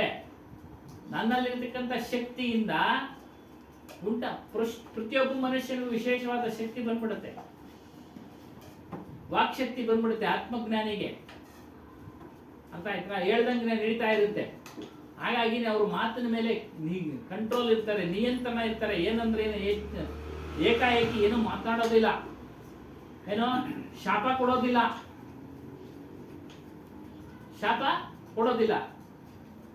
ನಿನಗೆ ಮಾತ್ರ ಒಳ್ಳೇದಾಗಲಿ ಅಂತಾನು ಹೇಳಲ್ಲ, ಎಲ್ರಿಗೂ ಸಮವಾಗಿ ಒಳ್ಳೇದಾಗಲಿ, ಎಲ್ರಿಗೂ ಅಷ್ಟೇ ಒಳ್ಳೇದಾಗಲಿ. ಮಕ್ಕಳಾಗಲಿ ಮದುವೆ ಆಗಲಿ ಅಂತೇನು ಹೇಳಲ್ಲ ಅವರು ಜ್ಞಾನಿಗಳು, ಒಳ್ಳೇದಾಗಲಿನಪ್ಪ ಅಷ್ಟೇ. ಹಾಗಾಗಿ ಪ್ರಾರಬ್ಧನ ಅನುಭವಿಸಿ ಕಳೆದು ಬಿಡ್ತಾರೆ. ಇನ್ನು ಜ್ಞಾನ ಪಡೆದ ಅದರ ಆಚರಣೆಯಲ್ಲಿದ್ರೆ ಸಂಚಿತ ಕರ್ಮಗಳೆಲ್ಲ ಸುಟ್ಟು ಭಸ್ಮ ಆಗ್ತವೆ. ಇನ್ನು ಆಗಾಮಿ ಕರ್ಮ ಮುಂದೆ ಅಂತ ಕರ್ಮಗಳನ್ನ ಮಾಡೋದಿಲ್ಲ. ಪೂಜೆ ಪುನಸ್ಕಾರ ಇತ್ಯಾದಿಗಳನ್ನೆಲ್ಲ ಏನು ಮಾಡಲಿಕ್ಕೆ ಹೋಗೋದಿಲ್ಲ. ನೋಡಿ, ಈ ಕರ್ಮಗಳೇ ನಮ್ಮ ಭಾವಿ ಜನ್ಮ, ಮುಂದಿನ ಜನ್ಮಕ್ಕೆ ಕಾರಣ ಆಗ್ತವೆ. ಆಗಾಮಿ ಕರ್ಮಗಳು ಯಾವಾಗ ಜ್ಞಾನಿ ಕರ್ಮ ಬಂದು ಸಂಚಿತ ಕರ್ಮದಿಂದ ಅವನು ಮುಕ್ತನಾಗಿದ್ನೋ, ಆಗಾಮಿ ಮಾಡ್ಲಿಕ್ಕೆ ಹೋಗೋದಿಲ್ಲ, ಪ್ರಾರಬ್ಧ ಭೋಗಿಸಿ ಕಳೆದು ಬಿಡ್ತಾನೆ, ಅವನಿಗೆ ಪುನರ್ಜನ್ಮ ಇಲ್ಲ.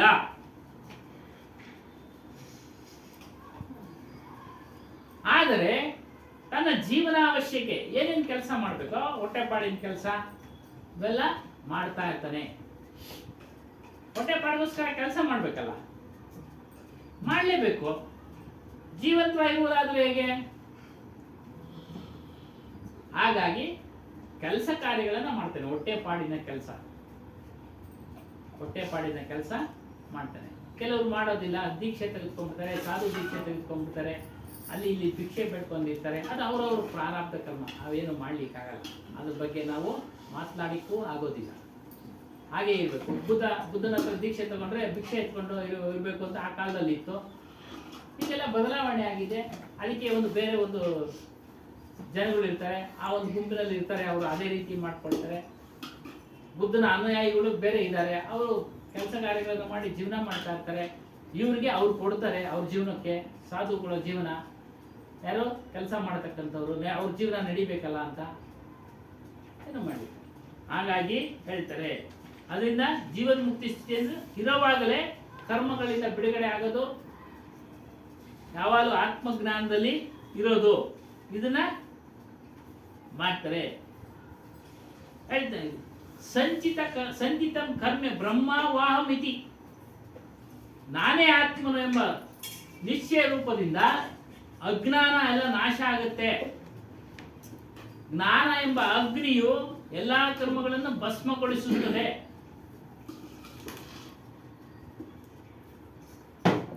ಈ ರೀತಿ ಜೀವನ್ಮುಕ್ತಿ ಸ್ಥಿತಿಗೆ ಬನ್ನಿ.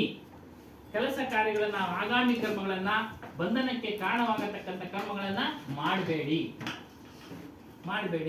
ದೇಹ ರಹತೆ ಮಾನಸಿಕ ದ್ವಂದ್ವಗಳಿಂದ ಮುಕ್ತರಾಗಿ. ಹೇಳಿದ್ರಲ್ಲ, ದ್ವಂದ್ವಗಳು ಮನಸ್ಸಿನಲ್ಲಿ ಉಂಟಾಗುತ್ತೆ. ದ್ವಂದ್ವಗಳು ಅವ್ರು ಹೇಳ್ದಂಗೆ ಉಂಟಾಗ್ತಾನೆ ಇರುತ್ತೆ. ಅದರಿಂದ ಮುಕ್ತರಾಗಿ ಪ್ರಶಾಂತವಾಗಿರಿ. ಏನು ಆಗೋದಿಲ್ಲ ಅನ್ನೋದು ಧೈರ್ಯದಿಂದ ಇರಿ. ಏನು ಆಗೋದಿಲ್ಲ ಅನ್ನೋದು ಧೈರ್ಯದಿಂದ ಇರಿ. ಏನು ಆಗೋದಿಲ್ಲ. ಏನಾಗಬೇಕು ಅನ್ನೋದು ಮೊದಲೇ ನಿರ್ಧಾರ ಆಗಿರುತ್ತೆ, ಅದು ಆಗ್ತಾ ಇರುತ್ತೆ. ಏನು ಆಗಬೇಕು ಅನ್ನೋದು ಇರುತ್ತೋ ಮೊದಲೇ ನಿರ್ಧಾರ ಆಗಿರುತ್ತೆ, ಅದು ಆಗ್ತಾನೆ ಇರುತ್ತೆ. ಈ ಪುಸ್ತಕನ ಬರೆದ್ರು. ಈ ಪುಸ್ತಕನ ಕನ್ನಡಕ್ಕೆ ಅನುವಾದ ಮಾಡಿದವರು ಅದಿನ್ ಸಾಹೇಬ್ರು ಅಂತ, ಮಂಗಳೂರಿನವರು. ಇವರು ಕನ್ನಡದವರು. ಇವ್ರು ಹೋಗಿ ಹೇಗೋ ಸಂಪರ್ಕ ಆಯ್ತೋ ಗೊತ್ತಿಲ್ಲ, ಬುರಾನ್ಪುರದಲ್ಲಿದ್ರು. ಅವ್ರನ್ನ ದತ್ತಣ್ಣ ಅವರು ಕರ್ಕೊಂಬಂದ್ರು ಬೆಂಗಳೂರಿಗೆ. ನಮ್ಮ ಆಶ್ರಮದಲ್ಲಿ ಕೆಲವು ದಿನ ಇದ್ರು. ಇಲ್ಲಿ ಆಶ್ರಮ ಆದ್ಮೇಲೆ ಇಲ್ಲಿಗೆ ಅವ್ರನ್ನ ನೇಮಕ ಮಾಡಿದ್ರು. ಇಷ್ಟೆಲ್ಲ ತಿಳಿದವರು ಕೊನೆಗೆ ಮದುವೆ ಆಗ್ಬಿಟ್ರು. ಅವ್ರ ಪ್ರಾರಬ್ಧ ಕರ್ಮ. ಮದುವೆ ಆಗ್ಬಿಟ್ರು, ಎಸಿಲ್ದಂಗೆ ಹೋಗ್ಬಿಟ್ರು. ನಮ್ಮ ಆಶ್ರಮಕ್ಕೆಲ್ಲ ಬಂದಿದ್ರು ಜಾಗ ಕೊಡಿ ಅಂತ, ಹೆಂಡತಿ ಗಂಡ ಇಬ್ರು ಅಲ್ಲಿರೋದಿಕ್ಕೆ. ನಮ್ಮ ಟ್ರಸ್ಟ್ ತೀರ್ಮಾನ ತೆಗೆದುಕೊಳ್ಬೇಕು, ಅದೆಲ್ಲ ಸಾಧ್ಯ ಇಲ್ಲ ಅಂತ ಹೇಳಿದ್ಮೇಲೆ ಎಲ್ಲೋದ್ರು ಪತ್ತೇನೇ ಇಲ್ಲ. ಇದಾರೋ ಜೀವಂತವಾಗಿದ್ದಾರೋ ಇಲ್ಲ ಗೊತ್ತೆ. ಅವ್ರ ಪ್ರಾರಬ್ಧ ಕರ್ಮ.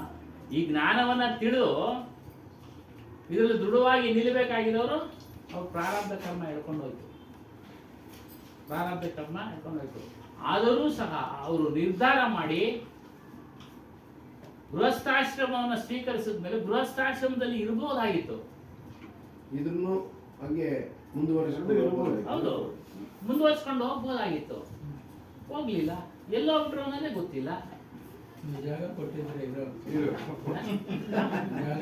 ಇಂಟ್ರೆಸ್ಟ್ ಡಿಸೈಡ್ ಮಾಡ್ಬೇಕಲ್ಲ. ನಮ್ಮ ಅಮ್ಮ ಅವ್ರು ಇದ್ರಲ್ಲ, ಮಾತಾಜಿ ಅವರು ಟಿಕೆಟ್ ಕೊಟ್ಬಿಟ್ರೆ ನೀವು ರೆಕಮೆಂಡ್ ಮಾಡಬೇಕಿದ್ರೆ ಅವೆಲ್ಲ ಇನ್ನ ಇಷ್ಟೊಂದು ನಾವು ಇದಿರ್ಲಿಲ್ಲ ಟ್ರಸ್ಟ್ ನಲ್ಲಿ. ಎಷ್ಟು ವರ್ಷ ಆಗೋಯ್ತವಲ್ಲ ಈಗ 30 ವರ್ಷ. ಆಗ ಕಷ್ಟ. 30 ವರ್ಷದ ಮಾತು, 25-30 ವರ್ಷದ ಮಾತು. ಅಪ್ಪ ಅವ್ರು ತೀರೋಗಿದ್ರು, ಬಂದಿದ್ರು. ಅವೆಲ್ಲ ಆಗೋದಿಲ್ಲ. 10 ಜನ ತೀರ್ಮಾನ ತೆಗೆದುಕೊಳ್ಬೇಕು. 10 ಜನ ತೀರ್ಮಾನ ತೆಗೆದುಕೊಳ್ಬೇಕು. ಹಾಗಾಗಿ ಅವ್ರ ಪ್ರಾರಬ್ಧ ಏನು ಮಾಡ್ಲಿಕ್ಕಾಗಲ್ಲ. ಹಾಗೆ ಆ ಪ್ರಾರಬ್ಧವನ್ನ ಮೀರ್ಬಹುದು. ಜ್ಞಾನದ ಶಕ್ತಿಯಿಂದ ಮೀರ್ಬೋದು. ಅಂದ್ರೆ ಅದರಲ್ಲೇ ಇದ್ದು ಅದನ್ನ ಅನುಭವಿಸ್ತಾ ಜ್ಞಾನ ಸಂಪಾದನೆ ಇರ್ಬೋದಾಗಿತ್ತು. ಎಲ್ಲೋದ್ರೂ ಗೊತ್ತಿಲ್ಲ ಅಷ್ಟೇ. ಹಾಗಾಗಿ ಹೇಳ್ತಾರೆ ಇಲ್ಲಿ ದ್ವಂದ್ವಗಳು. ಅವ್ರಿಗೆ ದ್ವಂದ್ವ ಬಂದ್ಬಿಡ್ತು. ಆಯ್ತು, ಮದುವೆನೂ ಆಯ್ತು, ಮದುವೆ ಮಾಡ್ಕೊಂಡ್ರಲ್ಲ,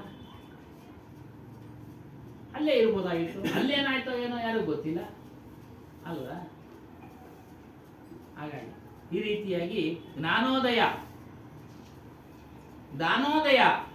ಅರ್ಥ ಅಂದ್ರೆ ನಿಮ್ಮ ಸ್ವರೂಪ. ನಿಮ್ಮ ಸ್ವರೂಪ ಎಂತದ್ದು? ಯಾವಾಗಲೂ ಜಡ ವಸ್ತುಗಳಿಗಿಂತ ಬೇರೆ ಇದೆ. ನೋಡಿದು ಜಡ ವಸ್ತು. ಜ್ಞಾನೋದಯ ಅರ್ಥ ಏನು ಅಂದ್ರೆ ಜಡಸೆ ಸರ್ವತಾ ಭಿನ್ನ ಸಮಜ್ಕರ್. ನೋಡಿ, ತಿಳ್ಕೊಳ್ರಿ ಇರ್ಬೇಕು ಯಾವಾಗಲೂ. ಈ ದೇಹಕ್ಕೆ ಬೇರೆ, ಪರಮಾತ್ಮನು ಇನ್ನೆಲ್ಲೋ ಇದ್ದಾನೆ, ಆ ಮೂರ್ತಿನಲ್ಲಿ ಇದ್ದಾನೆ, ಇನ್ನೆಲ್ಲೋ ಇದ್ದಾನೆ.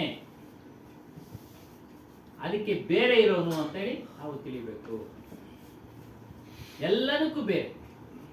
ಈ ದೇಹಕ್ಕೆ ಬೇರೆ ಯಾವ ರೀತಿನೋ ಈ ಪ್ರಪಂಚಕ್ಕೂ ಬೇರೆ ಇದ್ದಾನೆ. ಸಾಕ್ಷಿಯಾಗಿ ಎಲ್ಲ ನೋಡ್ತಾ ಇದ್ದಾನೆ. ಸಾಕ್ಷಿ ಅಂದ್ರೆ ಬೇರೆಯಾಗಿ ನಾನು ನಿಮ್ಮನ್ನೆಲ್ಲ ನೋಡ್ತಾ ಇದ್ದೀನಿ. ನನ್ನನ್ನ ನೀವು ಬೇರೆಯಾಗಿ ನೋಡ್ತಾ ಇದ್ದೀರಾ.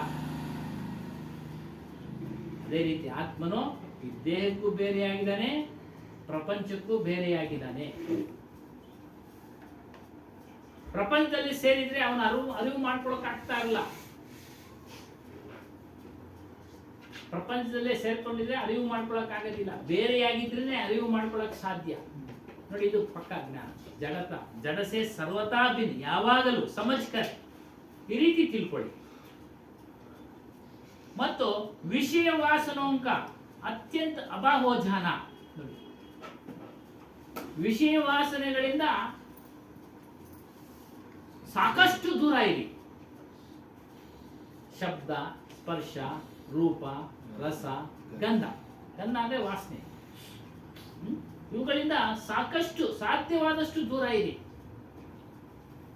ಅಂದ್ರೆ ಇದು ಹೇಳೋದ್ರಲ್ಲಿ ಒಳ್ಳೇದೇ, ಬಟ್ ಅದನ್ನು ಅನುಭವಿಸಿದ್ರೆ ಬಹಳ ಉಲ್ಲಾಸ ಬರುತ್ತೆ ನಮಗೆಲ್ಲ. ಯಾರು ಹೇಳಿದ್ರು?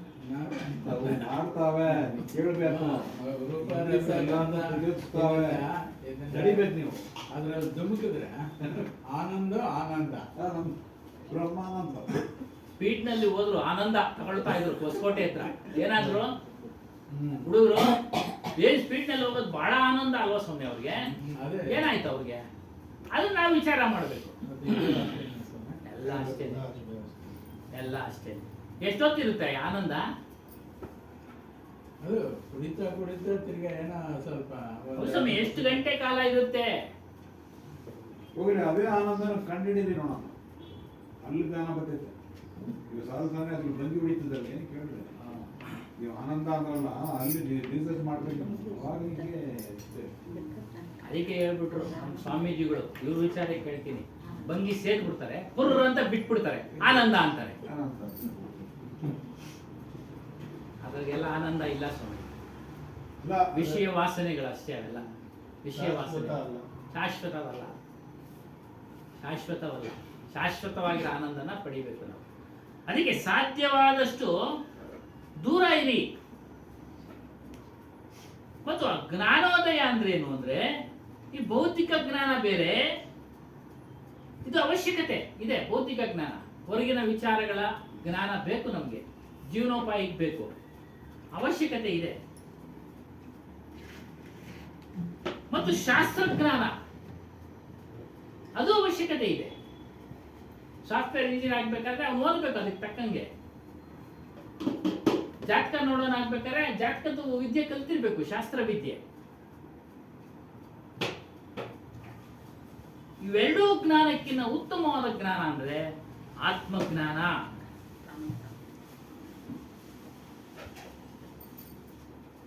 ಆತ್ಮಜ್ಞಾನ ನೋಡಿ, ಈ ಎರಡೂ ಜ್ಞಾನಗಳಿಂದ ಮನುಷ್ಯ ಜೀವನ ಮಾಡ್ತಾನೆ, ಒಳ್ಳೆ ಜೀವನನೇ ಮಾಡ್ತಾನೆ, ಬುದ್ಧಿವಂತನಾಗಿರ್ತಾನೆ, ಶ್ರೀಮಂತನಾಗ್ತಾನೆ. ಆದ್ರೆ ಅವನಿಗೆ ಬಿಡುಗಡೆ ಇಲ್ಲ. ಆಗ್ಲೇ ಹೇಳ್ದಂಗೆ ಎಷ್ಟೇ ಶ್ರೀಮಂತನಾಗಿದ್ರು ಆತ್ಮಜ್ಞಾನ ಇಲ್ಲದೆ ಇದ್ರೆ ಬಡವ, ಅವನು ಬಡವನು. ಆ ರೀತಿಯಾಗಿ ಇವೆಲ್ಲದರ ಜೊತೆಯಲ್ಲಿ, ಶಾಸ್ತ್ರಜ್ಞಾನದ ಜೊತೆಯಲ್ಲಿ, ಭೌತಿಕ ಜ್ಞಾನದ ಜೊತೆಯಲ್ಲಿ ಆತ್ಮಜ್ಞಾನವನ್ನ ತಿಳಿಯಿರಿ. ಇದು ಜ್ಞಾನೋದಯ. ಸ್ವರೂಪ ಜ್ಞಾನವನ್ನ ತಿಳಿಯಿರಿ. ಸ್ವರೂಪ ಜ್ಞಾನದಿಂದ ಏನಾದ್ರು ತೊಂದರೆ ಆಗ್ತಾ ಇದೆ ಯಾರಿಗಾದ್ರು? ನಾವೆಲ್ಲ ಕೇಳ್ತಾ ಇದ್ದೀವಿ, ಅದೇನಾದ್ರೂ ನಮ್ಮ ಜೀವನಕ್ಕೆ ಅಡ್ಡಿ ಆಗ್ತಾ ಇದೆಯಾ? ಸ್ವರೂಪ ಜ್ಞಾನ, ಆತ್ಮಜ್ಞಾನ ಇನ್ನು ಬುದ್ಧಿನ ವಿಕಾಸಗೊಳಿಸ್ತಾ ಇದೆ, ಬುದ್ಧಿ ವಿಕಾಸಗೊಳಿಸ್ತಾ ಇದೆ, ಚಿಂತನೆ ಮಾಡೋ ಶಕ್ತಿನ ಹೆಚ್ಚಿಸಿದೆ. ಯಾವ ಧಾರ್ಮಿಕ ವಿಚಾರಗಳಲ್ಲಿ ಆಗತಕ್ಕಂತ ಮೋಸಗಳು ನಮಗೆ ಕಂಡು ಬರ್ತಾ ಇದೆ. ಇದು ಸತ್ಯವಾದಂತ ಮಾತಲ್ಲ. ನೀವೇ ಎಷ್ಟು ಮಂದಿ ಸ್ವಾಮಿ? ಅಲ್ಲ, ಇರೋದು ಅಲ್ಲೇನಮ್ಮ, ಧಾರ್ಮಿಕ ವಿಚಾರಗಳಲ್ಲಿ ಆಗತಕ್ಕಂತ ಮೋಸ ನಮಗೆ ಕಂಡು ಬರ್ತಾ ಇದೆ. ಅವ್ರ ಜೀವನೋಪಾಯಕ್ಕೆ ಅವ್ರು ಮಾಡ್ಕೊಂಡಿದ್ದಾರೆ, ಅಷ್ಟೇ, ಏನು ಮಾಡಕ್ಕಾಗಲ್ಲ. ಅದನ್ನ ನಾವು ಖಂಡನೆ ಮಾಡಕ್ಕಾಗಲ್ಲ. ಆಗೋದಿಲ್ಲ. ಎಲ್ಲರೂ ಅವ್ರ ಜೀವನ, ನಾವು ಯಾವುದನ್ನು ಖಂಡನೆ ಮಾಡಕ್ಕಾಗೋದಿಲ್ಲ. ನಮ್ಮದು ನಾವು ನೋಡ್ಕೊಂಡು ಹೋಗ್ಬೇಕು. ಆಗ್ಲೇ ಹೇಳಿರಲ್ಲ, ದೇಶ ಇವಕ್ಕೆಲ್ಲ ಹೊಡೆದಾಡ್ತಾರೆ ಅಂತ ನೋಡಿ, ಹಂಗೆ ನಾವು ಖಂಡನೆ ಮಾಡಕ್ಕಾಗಲ್ಲ. ನಾವು ದೇಶದಲ್ಲಿ ಇದ್ರೇನೆ ನಮ್ಮ ಒಂದು ಇದನ್ನ ಅನುಸರಣೆ ಮಾಡಕ್ಕಾಗಲ್ಲ. ಬೇರೆ ಧರ್ಮದವ್ರು ಬಂದು ನಮ್ಮ ಮೇಲೆ ಅವ್ರ ಧರ್ಮನ ಹೇರಿದಾಗ ನಾವು ಇದನ್ನು ಕೈ ಬಿಡಬೇಕಾಗಿದೆ. ಏನಣ್ಣ? ಸ್ವತಂತ್ರ ಇರೋದಿಲ್ವಲ್ಲ? ಹಾ?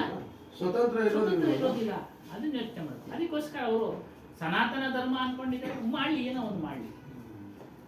ಅವರು ಮಾಡ್ತಾ ಇರೋದು ಒಳ್ಳೇದೇ, ಇಲ್ಲ ಅಂತ ಹೇಳಿಲ್ಲ. ಆದರೆ 100% ಇಲ್ಲ. ಒಟ್ನಲ್ಲಿ ಜನಗಳಿಗೆ ಒಳ್ಳೇದಾಗ್ತಾ ಇದೆಯಾ, ಬದುಕೋದಿಕ್ಕೆ ಅವಕಾಶ ಕೊಡ್ತಾ ಇದೆಯಾ, ಅದನ್ನು ಮಾಡ್ಬೇಕು ತಾನೆ. ನೀನು ಆತ್ಮಜ್ಞಾನಿ ಆದ ಮಾತ್ರಕ್ಕೆ ಬೇರೆ ಒಂದು ಜೀವನ ಕಿತ್ಕೊ ಅಂತ ಹೇಳೈತಾ? ಇಲ್ಲ. ಅವ್ರವ್ರ ಪಾಡು ಅವ್ರು ಹೇಳ್ದಂಗೆ ಅವ್ರವ್ರ ಧರ್ಮ, ಅವ್ರವ್ರ ಇದು, ಅವ್ರವ್ರ ವಿಚಾರ, ಅವ್ರವ್ರ ವಿಚಾರಧಾರೆಗಳು, ಅವ್ರವ್ರ ಸಾಂಪ್ರದಾಯಿಕ, ಅವ್ರಿಗೆ ಅದರಲ್ಲಿ ಆನಂದ ಸಿಗ್ತಾ ಇದೆ ಸ್ವಾಮಿ, ನಮ್ಗೆ ಇದ್ರಲ್ಲಿ ಆನಂದ ಸಿಗ್ತಾ ಇದೆ. ಹಂಗೆ ತಿಳ್ಕೊಬೇಕು, ಸುಮ್ಮನೆ ಆ ರೀತಿ ತಿಳಿಬೇಕು, ಸುಮ್ಮನೆ ಆಗ್ಬೇಕು. ಆತ್ಮಜ್ಞಾನ ವಿಚಾರ ಅಲ್ಲೂ ಅಷ್ಟೇ, ಯಾವುದನ್ನು ಏನು ಖಂಡನೆ ಮಾಡಲಿಲ್ಲ ಅವರು. ಒಂದು ವಾರ ಕೇಳಿದ್ರು, ಯಾವುದನ್ನು ಆತ್ಮಜ್ಞಾನದ ವಿಚಾರ ಹೊರತುಪಡಿಸಿ ಯಾವುದನ್ನು ಖಂಡನೆ ಮಾಡಲಿಲ್ಲ. ಎಲ್ಲಿ ನಡೆದಿದ್ದು?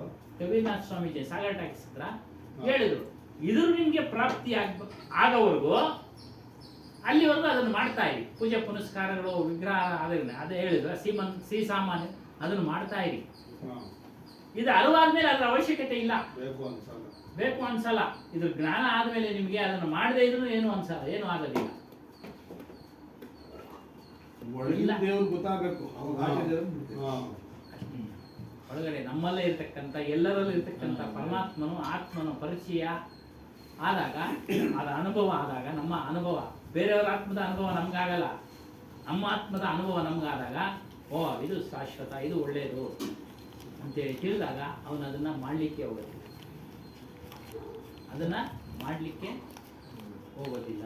ನಮ್ಮ ಹತ್ರನೂ ಒಂದಷ್ಟು ಅರ್ಧರ್ಕಿಲ ಒಂದು ವಾದ ವಿವಾದ ಇದೆ. ಏನಂದ್ರೆ ಒಂದು ಗುರಿ ಮುಟ್ಟಿದ ಮೇಲೆ ಕೊನೆಗೆ ಸ್ಥಿತಿಗೆ ಹೋಗ್ತೀವಿ ಅಂತ ಹೇಳ್ತಾರೆ. ಕೊನೆಯ ಸ್ಥಿತಿ ಅಂತ ಏನೋ ಹೇಳ್ತೀವಲ್ಲ, ಅದೋದ್ಮೇಲೆ ತಿರುಗಿ ನಿನಗೇನು ಕೆಲಸ ಆಯ್ತು, ನಿನ್ಗೇನು ಕೆಲಸ ಆಯ್ತು, ಸತ್ಯನ ತಿಳ್ಕೊಂಡ್ಮೇಲೆ ತಿರುಗಿ ಇನ್ನೇನು ಪದೇ ಪದೇ ನೀನು ಅದನ್ನೇ ತಿಳ್ಕೊಳಕ್ ಹೋಗಿ. ನಿಮ್ಮ ದೇಹ ಇರೋವರೆಗೂ ನಿಮ್ಮ ಮನಸ್ಸು ಚಂಚಲನೆ. ಇವಾಗೆಲ್ಲ ಅಹಿಂಸ ಅದೇ ಹೇಳಿದಲ್ಲ, ಉದಾಹರಣೆ ಕೊಡ್ವಲ್ಲ, ಇಲ್ಲಿರೋವರ್ಗುನೇ ಅದನ್ನ ತಿಳ್ಕೊಳ್ಳೋದು, ಅದ್ರ ಬಗ್ಗೆ ಸ್ವಲ್ಪ ಗಮನ ಕೊಡೋದು. ಉದಾಹರಣೆ ಆಚೆ ಹೋದ್ಮೇಲೆ ಉದಾಹರಣೆ ಕೊಡ್ವಲ್ಲ, ಪುಸ್ತಕ ಎಲ್ಲ ಬರೆದ್ರು. ಪುಸ್ತಕ ಹಿಂದಿನ ಕನ್ನಡ ಟ್ರಾನ್ಸ್ಲೇಷನ್ ಮಾಡೋದು ಚಂಚಲ ಮಾಡಿಸುತ್ತೆ. ಹಾಗಾಗಿ ಅದೇ ಜಾಗರಣೆ, ಯಾವಾಗಲೂ ನೀವು ಎಚ್ಚರದಿಂದ ಇರಿ, ಅದನ್ನೇ ಜಾಗರಣೆ ಅಂತ ಆಗ್ಲೇ ಹೇಳಿದ್ದು. ನಿಮ್ಮ ನಡೆ ನುಡಿಗಳಲ್ಲಿ ಎಚ್ಚರ, ನಿಮ್ಮ ಆಚಾರ ವಿಚಾರಗಳಲ್ಲಿ ಎಚ್ಚರ.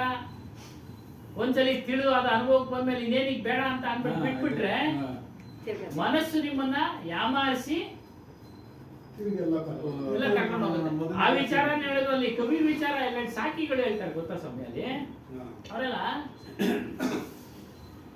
ಮನಸ್ಸನ್ನು ಸಾಯಿಸೋ, ಆಸೆನ ಸಾಯಿಸೋ,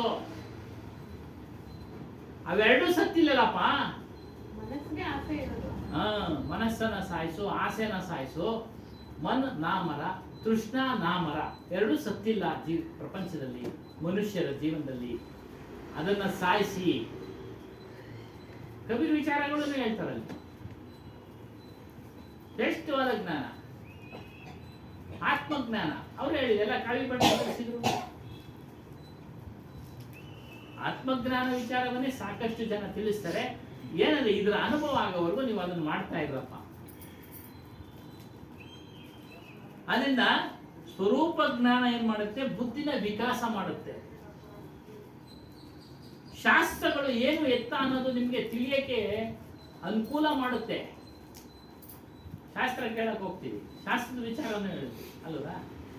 ಯಾರು ಶಾಸ್ತ್ರಿಕರು ಬಂದು ಅವ್ರು ಹೇಳ್ತಾ ಇದ್ರು, ಅವರಲ್ಲೇ ಶಬ್ದಗಳು ಬರ್ತವೆ, ಅದನ್ನ ಪರೀಕ್ಷೆ ಮಾಡೋ ಒಂದು ಶಕ್ತಿ ಬಂದ್ಬಿಡುತ್ತೆ. ಏನು ಸಂಕಲ್ಪ ಮಾಡ್ಕೊಂಡು ಪೂಜೆ ಮಾಡಿ ಪಾಸ್ ಆಗ್ಬಿಡುತ್ತೆ, ಪ್ರಯತ್ನ ಇಲ್ಲೇ ಪಾಸ್ ಆಗೋದಿಲ್ಲ ಹೇಳಿದ್ರು. ಆಮೇಲೆ ಇನ್ನೊಂದು ಉದಾಹರಣೆ ಕೊಟ್ಟರು, ಎಷ್ಟೇ ಪೂಜೆ ಪುನಸ್ಕಾರಗಳನ್ನು ಮಾಡಿದ್ರು ಒಬ್ಬ ಯುವಕನಿಗೆ ಮದುವೆನೇ ಆಗಲಿಲ್ಲ, ಕೋಟ್ಯಾಧಿಪತಿ ಅಂದ್ರು, ಅದು ಅವನು ಪ್ರಾರಬ್ಧ ಅಂದ್ರು. ನೋಡಿ, ಅದನ್ನ ನಾವು ತಗೊಳ್ಬೇಕು ಅಷ್ಟೇ. ಇದನ್ನ ತಿಳಿದಾಗ ಅದನ್ನೆಲ್ಲ ನಮ್ಗೆ ಪರೀಕ್ಷೆ ಮಾಡೋ ಒಂದು ಬುದ್ಧಿ ಬೆಳೆಯುತ್ತೆ, ಶಕ್ತಿ ಬೆಳೆಯುತ್ತೆ. ಓ ನೋಡಪ್ಪ, ಎರಡನ್ನೂ ಹೇಳಿದ್ರು. ನಾವೇನ್ ಮಾಡಿದ್ವಿ, ಓ ಪ್ರಾರಬ್ಧ ನಾವು ಬಿಡ್ಲಿಕ್ಕೆ ಆಗೋದಿಲ್ಲ. ಈ ಪ್ರಾರಬ್ಧ ಸಂಚಿತ ಆಗಾಮಿ ಕರ್ಮಗಳಿಂದ ಬಿಡುಗಡೆ ಆಗ್ಬೇಕಾದ್ರೆ ನಮಗ್ ಜ್ಞಾನ ಬೇಕು ಅಂತ ತಿಳಿಸ್ತಾ ಇದೀವಿ. ಅವಾಗ ನಾವು ಈ ಜ್ಞಾನಕ್ಕೆ ಬರಬೇಕು, ಬರಬೇಕು. ತುಪ್ಪನ ಕಲ್ಲು ಹಾಕಿದಂಗೆ. ಹೌದು. उसका बुद्धि वस्तु परक तथ्य परक होती है. ನೋಡಿ, ಯಾರು ಆತ್ಮಜ್ಞಾನ ಉಳ್ಳವನಾಗಿರ್ತಾನೋ ಅವನ ಬುದ್ಧಿ ವಸ್ತುಗಳ ಪರಕ್ ಅಂದ್ರೆ ಪರೀಕ್ಷೆ, ವಸ್ತುಗಳನ್ನ ಪರೀಕ್ಷೆ ಮಾಡತಕ್ಕಂಥ ಬುದ್ಧಿ ಬಂದ್ಬಿಡುತ್ತೆ. ಸತ್ಯಪರ ಅಂದ್ರೆ ಸತ್ಯ ಯಾವುದು ಅಸತ್ಯವಾದು ಅನ್ನೋ ಒಂದು ಪರೀಕ್ಷೆ ಮಾಡೋ ಬುದ್ಧಿ ಬಂದ್ಬಿಡುತ್ತೆ. ಅದರಿಂದ ಇದು ಜ್ಞಾನೋದಯ.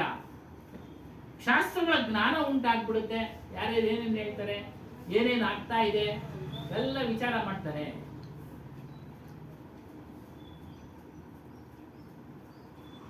ಸ್ವರೂಪ ಜ್ಞಾನ ಯಾವುದ ಮೂಲ ಏನು ಅಂತಂದ್ರೆ ವಿಷಯಗಳಲ್ಲಿ ಅನಾಸಕ್ತನಾಗಿರೋ, ಇದು ಸತ್ಯ.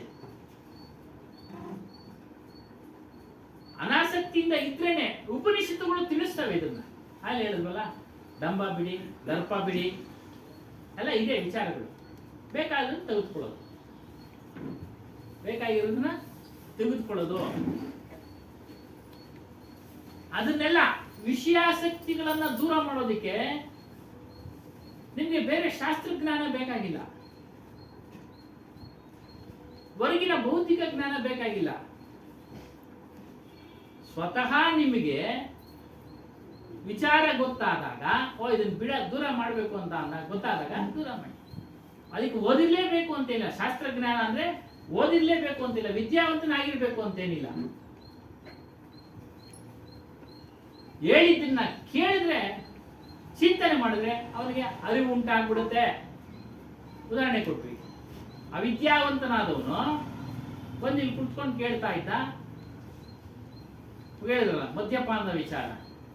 ಅಕಸ್ಮಾತ್ ಅವನು ಮದ್ಯಪಾನ ಮಾಡ್ತಾ ಇದ್ದು ಅದರಿಂದ ದುಃಖ ಅಂತ ಗೊತ್ತಾದ ಅರಿವುಗಾದಾಗ ಅವ್ನು ಬಿಟ್ಬಿಡ್ಬೋದು. ಅದಕ್ಕೆ ಓದಂಗಿಲ್ಲ, ಬರೆಯಂಗಿಲ್ಲ, ಏನಿಲ್ಲ. ಶಾಸ್ತ್ರಜ್ಞಾನ ಅಂದ್ರೆ ಓದು ಬರಾನೆ. ಅವ್ನಿಗೆ ಅರಿವು ಆಯ್ತಲ್ಲ, ಇದು ದುಃಖನಪ್ಪ, ಹೇಳಿದಾರೆ ನಾನು ಕಷ್ಟನ ಅನುಭವಿಸಿದ್ದೀನಿ, ಮದ್ಯಪಾನ ಮಾಡಿ ಎಲ್ಲೋ ಬಿದ್ದಿದ್ದೆ, ಎಷ್ಟು ನೋವಾಯ್ತು, ಹೆಂಡತಿ ಮಗನಿಗೆ ತೊಂದರೆ ಆಯ್ತು, ನೀನು ಮಾಡಬೇಡ ಅಂತ ಹೇಳಿರ್ತೀವಲ್ಲ, ಅದು ಅನುಭವಕ್ಕೆ ಬಂದಾಗ ಅವ್ನು ಬಿಟ್ಟರೆ ಒಳ್ಳೆಯದಲ್ಲ. ಅದಕ್ಕೆ ವಿಚಾರ ಅಷ್ಟೇ. ಈ ರೀತಿಯಾಗಿ ಅದರಿಂದ ಶಾಸ್ತ್ರಜ್ಞಾನ ಏನು ಬೇಕಾಗಿಲ್ಲ. ಸ್ವರೂಪ ಜ್ಞಾನ ವಿಚಾರ ಕೇಳ್ತಾ ಇಲ್ಲೆಲ್ಲ ಹೇಳ್ತಾ ಇರ್ತೀವಲ್ಲ, ಇಂದ್ರಿಯಗಳನ್ನ ನಿಗ್ರಹ ಮಾಡು, ಮನಸ್ಸನ್ನ ನಿಗ್ರಹ ಮಾಡು. ಅವಾಗ ಏನ್ ಮಾಡ್ತಾನೆ, ಇದು ಮಾಡಿದ್ರೆ ಒಳ್ಳೇದು ಅಂತೇಳಿ ಕೆಲವು ದಿನ ಮಾಡಿ ನೋಡ್ತಾನೆ, ಬಿಟ್ಟು ನೋಡ್ತಾನೆ, ಏನೋ ಆನಂದ ಸಿಗುತ್ತೆ, ಅವಾಗ ಅದನ್ನೇ ಇಟ್ಕೊಳ್ತಾನೆ, ಅದನ್ನ ಹಿಡ್ಕೊಂಡು ಪಾಲನೆ ಮಾಡ್ತಾನೆ. ಅದಕ್ಕೆ ಶಾಸ್ತ್ರಜ್ಞಾನ ಬೇಕಾಗಿಲ್ಲ, ಆತ್ಮಜ್ಞಾನ ತಿಳಿತಾ ಇದೆ, ಸತ್ಸಂಗ ಮಾಡ್ತಾ ಇದ್ರೆ ಎಲ್ಲ ವಿಚಾರಗಳು ಗೊತ್ತಾಗ್ತವೆ. ಅದಕ್ಕೆ ಹಿರಿಯರು ಹೇಳ್ತಾ, ಹನುಮಾನ್ ಸಾಹೇಬ್ರು ಹೇಳ್ತಾ ಇದ್ರು, ಎಂತ ಮೂರ್ಖನಾದ್ರೂ ಸಹ ಸತ್ಸಂಗವನ್ನ ಕೇಳ್ತಾ ಅವನು ಬುದ್ಧಿವಂತನಾಗ್ಬಿಡ್ತಾನೆ ಅಂತ. ಸತ್ಸಂಗವನ್ನ ಕೇಳ್ತಾ ಆದ್ರೆ ಬರ್ಬೇಕು, ಪ್ರತಿನಿತ್ಯ ಕೇಳಬೇಕು. ಏನೋ ಎಮರ್ಜೆನ್ಸಿ ಏನೋ ಮಾಡ್ಲಿಕ್ಕಾಗಲ್ಲ, ಕೆಲಸ ಕಾರ್ಯಗಳಿರ್ತ ಹೋಗ್ಲಿ, ಬಿಡದೆ ಕೇಳ್ತಾ ಅವನು ಮನನ ಮಾಡ್ತಾ ಇದ್ರೆ ಅವನು ಸಹ ಬುದ್ಧಿವಂತನಾಗ್ಬಿಡ್ತಾನೆ, ಅವನು ಆತ್ಮಜ್ಞಾನಿ ಆಗ್ಬಿಡ್ತಾನೆ. ಅದಕ್ಕೆ ಶಾಸ್ತ್ರಜ್ಞಾನ ಓದು ಬರ ಬೇಕು ಅನ್ನೋದೇ ಇಲ್ಲ. ಸುಮಾರು ಜನ ಇದ್ರು ಸ್ವಾಮಿ, ಹನುಮಾನ್ ಸಾಹೇಬರು ಜೀವಿತ ಆಗಿದೆ, ಕಬ್ಬುರ್ಪೇಟೆಯವರೆಲ್ಲ ಅನಕ್ಷರಸ್ಥರು. ಏನಣ್ಣ, ತುಂಬಾ ಜನ ಅನಕ್ಷರಸ್ಥರು, ಹೇಗೆ ಕೆಲಸ ಅಷ್ಟೇ, ಓದ್ತಾ ಇಲ್ಲ. ನಮ್ಮ ತಾಯಿಯವರು ಅನಕ್ಷರಸ್ಥರು, ಅವನು ಸ್ಕೂಲ್ ಹೋಗಲ್ಲ ಅಂದ್ರೆ ಸಾಕು, ಕೆಲಸ ನಡೆಯೋ ಎಷ್ಟು ಜನ ಜ್ಞಾನಿಗಳಾದ್ರು, ಎಷ್ಟು ಜನ ಅಂದ್ರೆ ಅಕ್ಷರ ಜ್ಞಾನ ಅಷ್ಟೇ, ಬುದ್ಧಿ ಬೇರೆ ಇರುತ್ತೆ.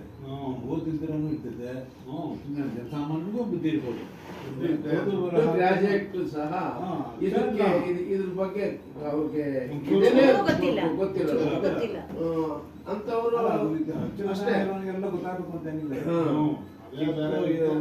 ಸಣ್ಣ ಸಾಮಾನ್ಯಗೂ ಬರ್ಬೋದು. ಇದು ವಿವೇಕ ಬುದ್ಧಿ ಇಲ್ಲ, ಕೇಳ್ತಾ ನಾವು ಇಲ್ಲಿ ತಿಳ್ಕೊಂಡಾಗ ತಪ್ಪುಗಳು ಮಾಡೋದಕ್ಕೆ ಅವಕಾಶ ಇರೋದಿಲ್ಲ ಮೈನು. ಅದೇ ಆವಾಗ ಬುದ್ಧಿ ಬೆಳವಣಿಗೆ ಆಯ್ತು. ದೊಡ್ಡ ಓದಿರೋರು, ಶಾಸ್ತ್ರಜ್ಞಾನಿಗಳು ತಪ್ಪುಗಳನ್ನ ಮಾಡ್ತಾ ಇದ್ದಾರೆ. ಪೇಪರ್ನಲ್ಲಿ ಬಂತು ಮೊನ್ನೆ ದಿವಸ, ತಂದೆ ತಾಯಿಗಳನ್ನ ಹತ್ಯೆ ಮಾಡ್ಬಿಟ್ಟ. ಅವನೇನಾಗಿದೆ, ಸಾಫ್ಟ್ವೇರ್ ಮಾಡಿಸಿದ್ರು. 4 ಲಕ್ಷಕ್ಕೆ ಒಳ್ಳೆ ಅವರು ಎಜುಕೇಟೆಡ್, ಓದಿ ವಿದ್ಯಾವಂತ ಅಲ್ವಾ ಸ್ವಾಮಿ. ಅಮೆರಿಕಾದಲ್ಲಿ ಓದಿದ್ದ, ಅದು ಇಂಡಿಯಾದಲ್ಲಿ ಓದಿರ್ಲಿಲ್ಲ. ಇಂಡಿಯಾದಲ್ಲಿ ಓದಿದ್ರೆ ಅವ್ನು ಗೊತ್ತಾಗಿರೋದೇ ಮಾಡಬಾರ್ದು. ನೋಡಿ, ಅದನ್ನೇ ಆಗ್ತಾ ಇರೋದಿಲ್ಲ. ಶಾಸ್ತ್ರಜ್ಞಾನಕ್ಕಿಂತ ಹೆಚ್ಚಿನದು ಆತ್ಮಜ್ಞಾನ. ಶಾಸ್ತ್ರಜ್ಞಾನ ಅಂದ್ರೆ ಓದಿರೋರು ಸಹ ತಿಳುವಳಿಕೆ ಇಲ್ಲದೆ ದುಷ್ಕೃತ್ಯಗಳನ್ನ ಮಾಡ್ತಾ ಇದ್ದಾರೆ, ದುರ್ಮಾರ್ಗಗಳಲ್ಲಿ ತೊಡಗಿದ್ದಾರೆ, ತುಂಬಿಕೊಂಡಿದ್ದಾರೆ, ಕಲುಷಿತ ಒಂದು ಮಲಿನತೆಯನ್ನು ತುಂಬಿಕೊಂಡಿದ್ದಾರೆ ಮನಸ್ಸಿನಲ್ಲಿ.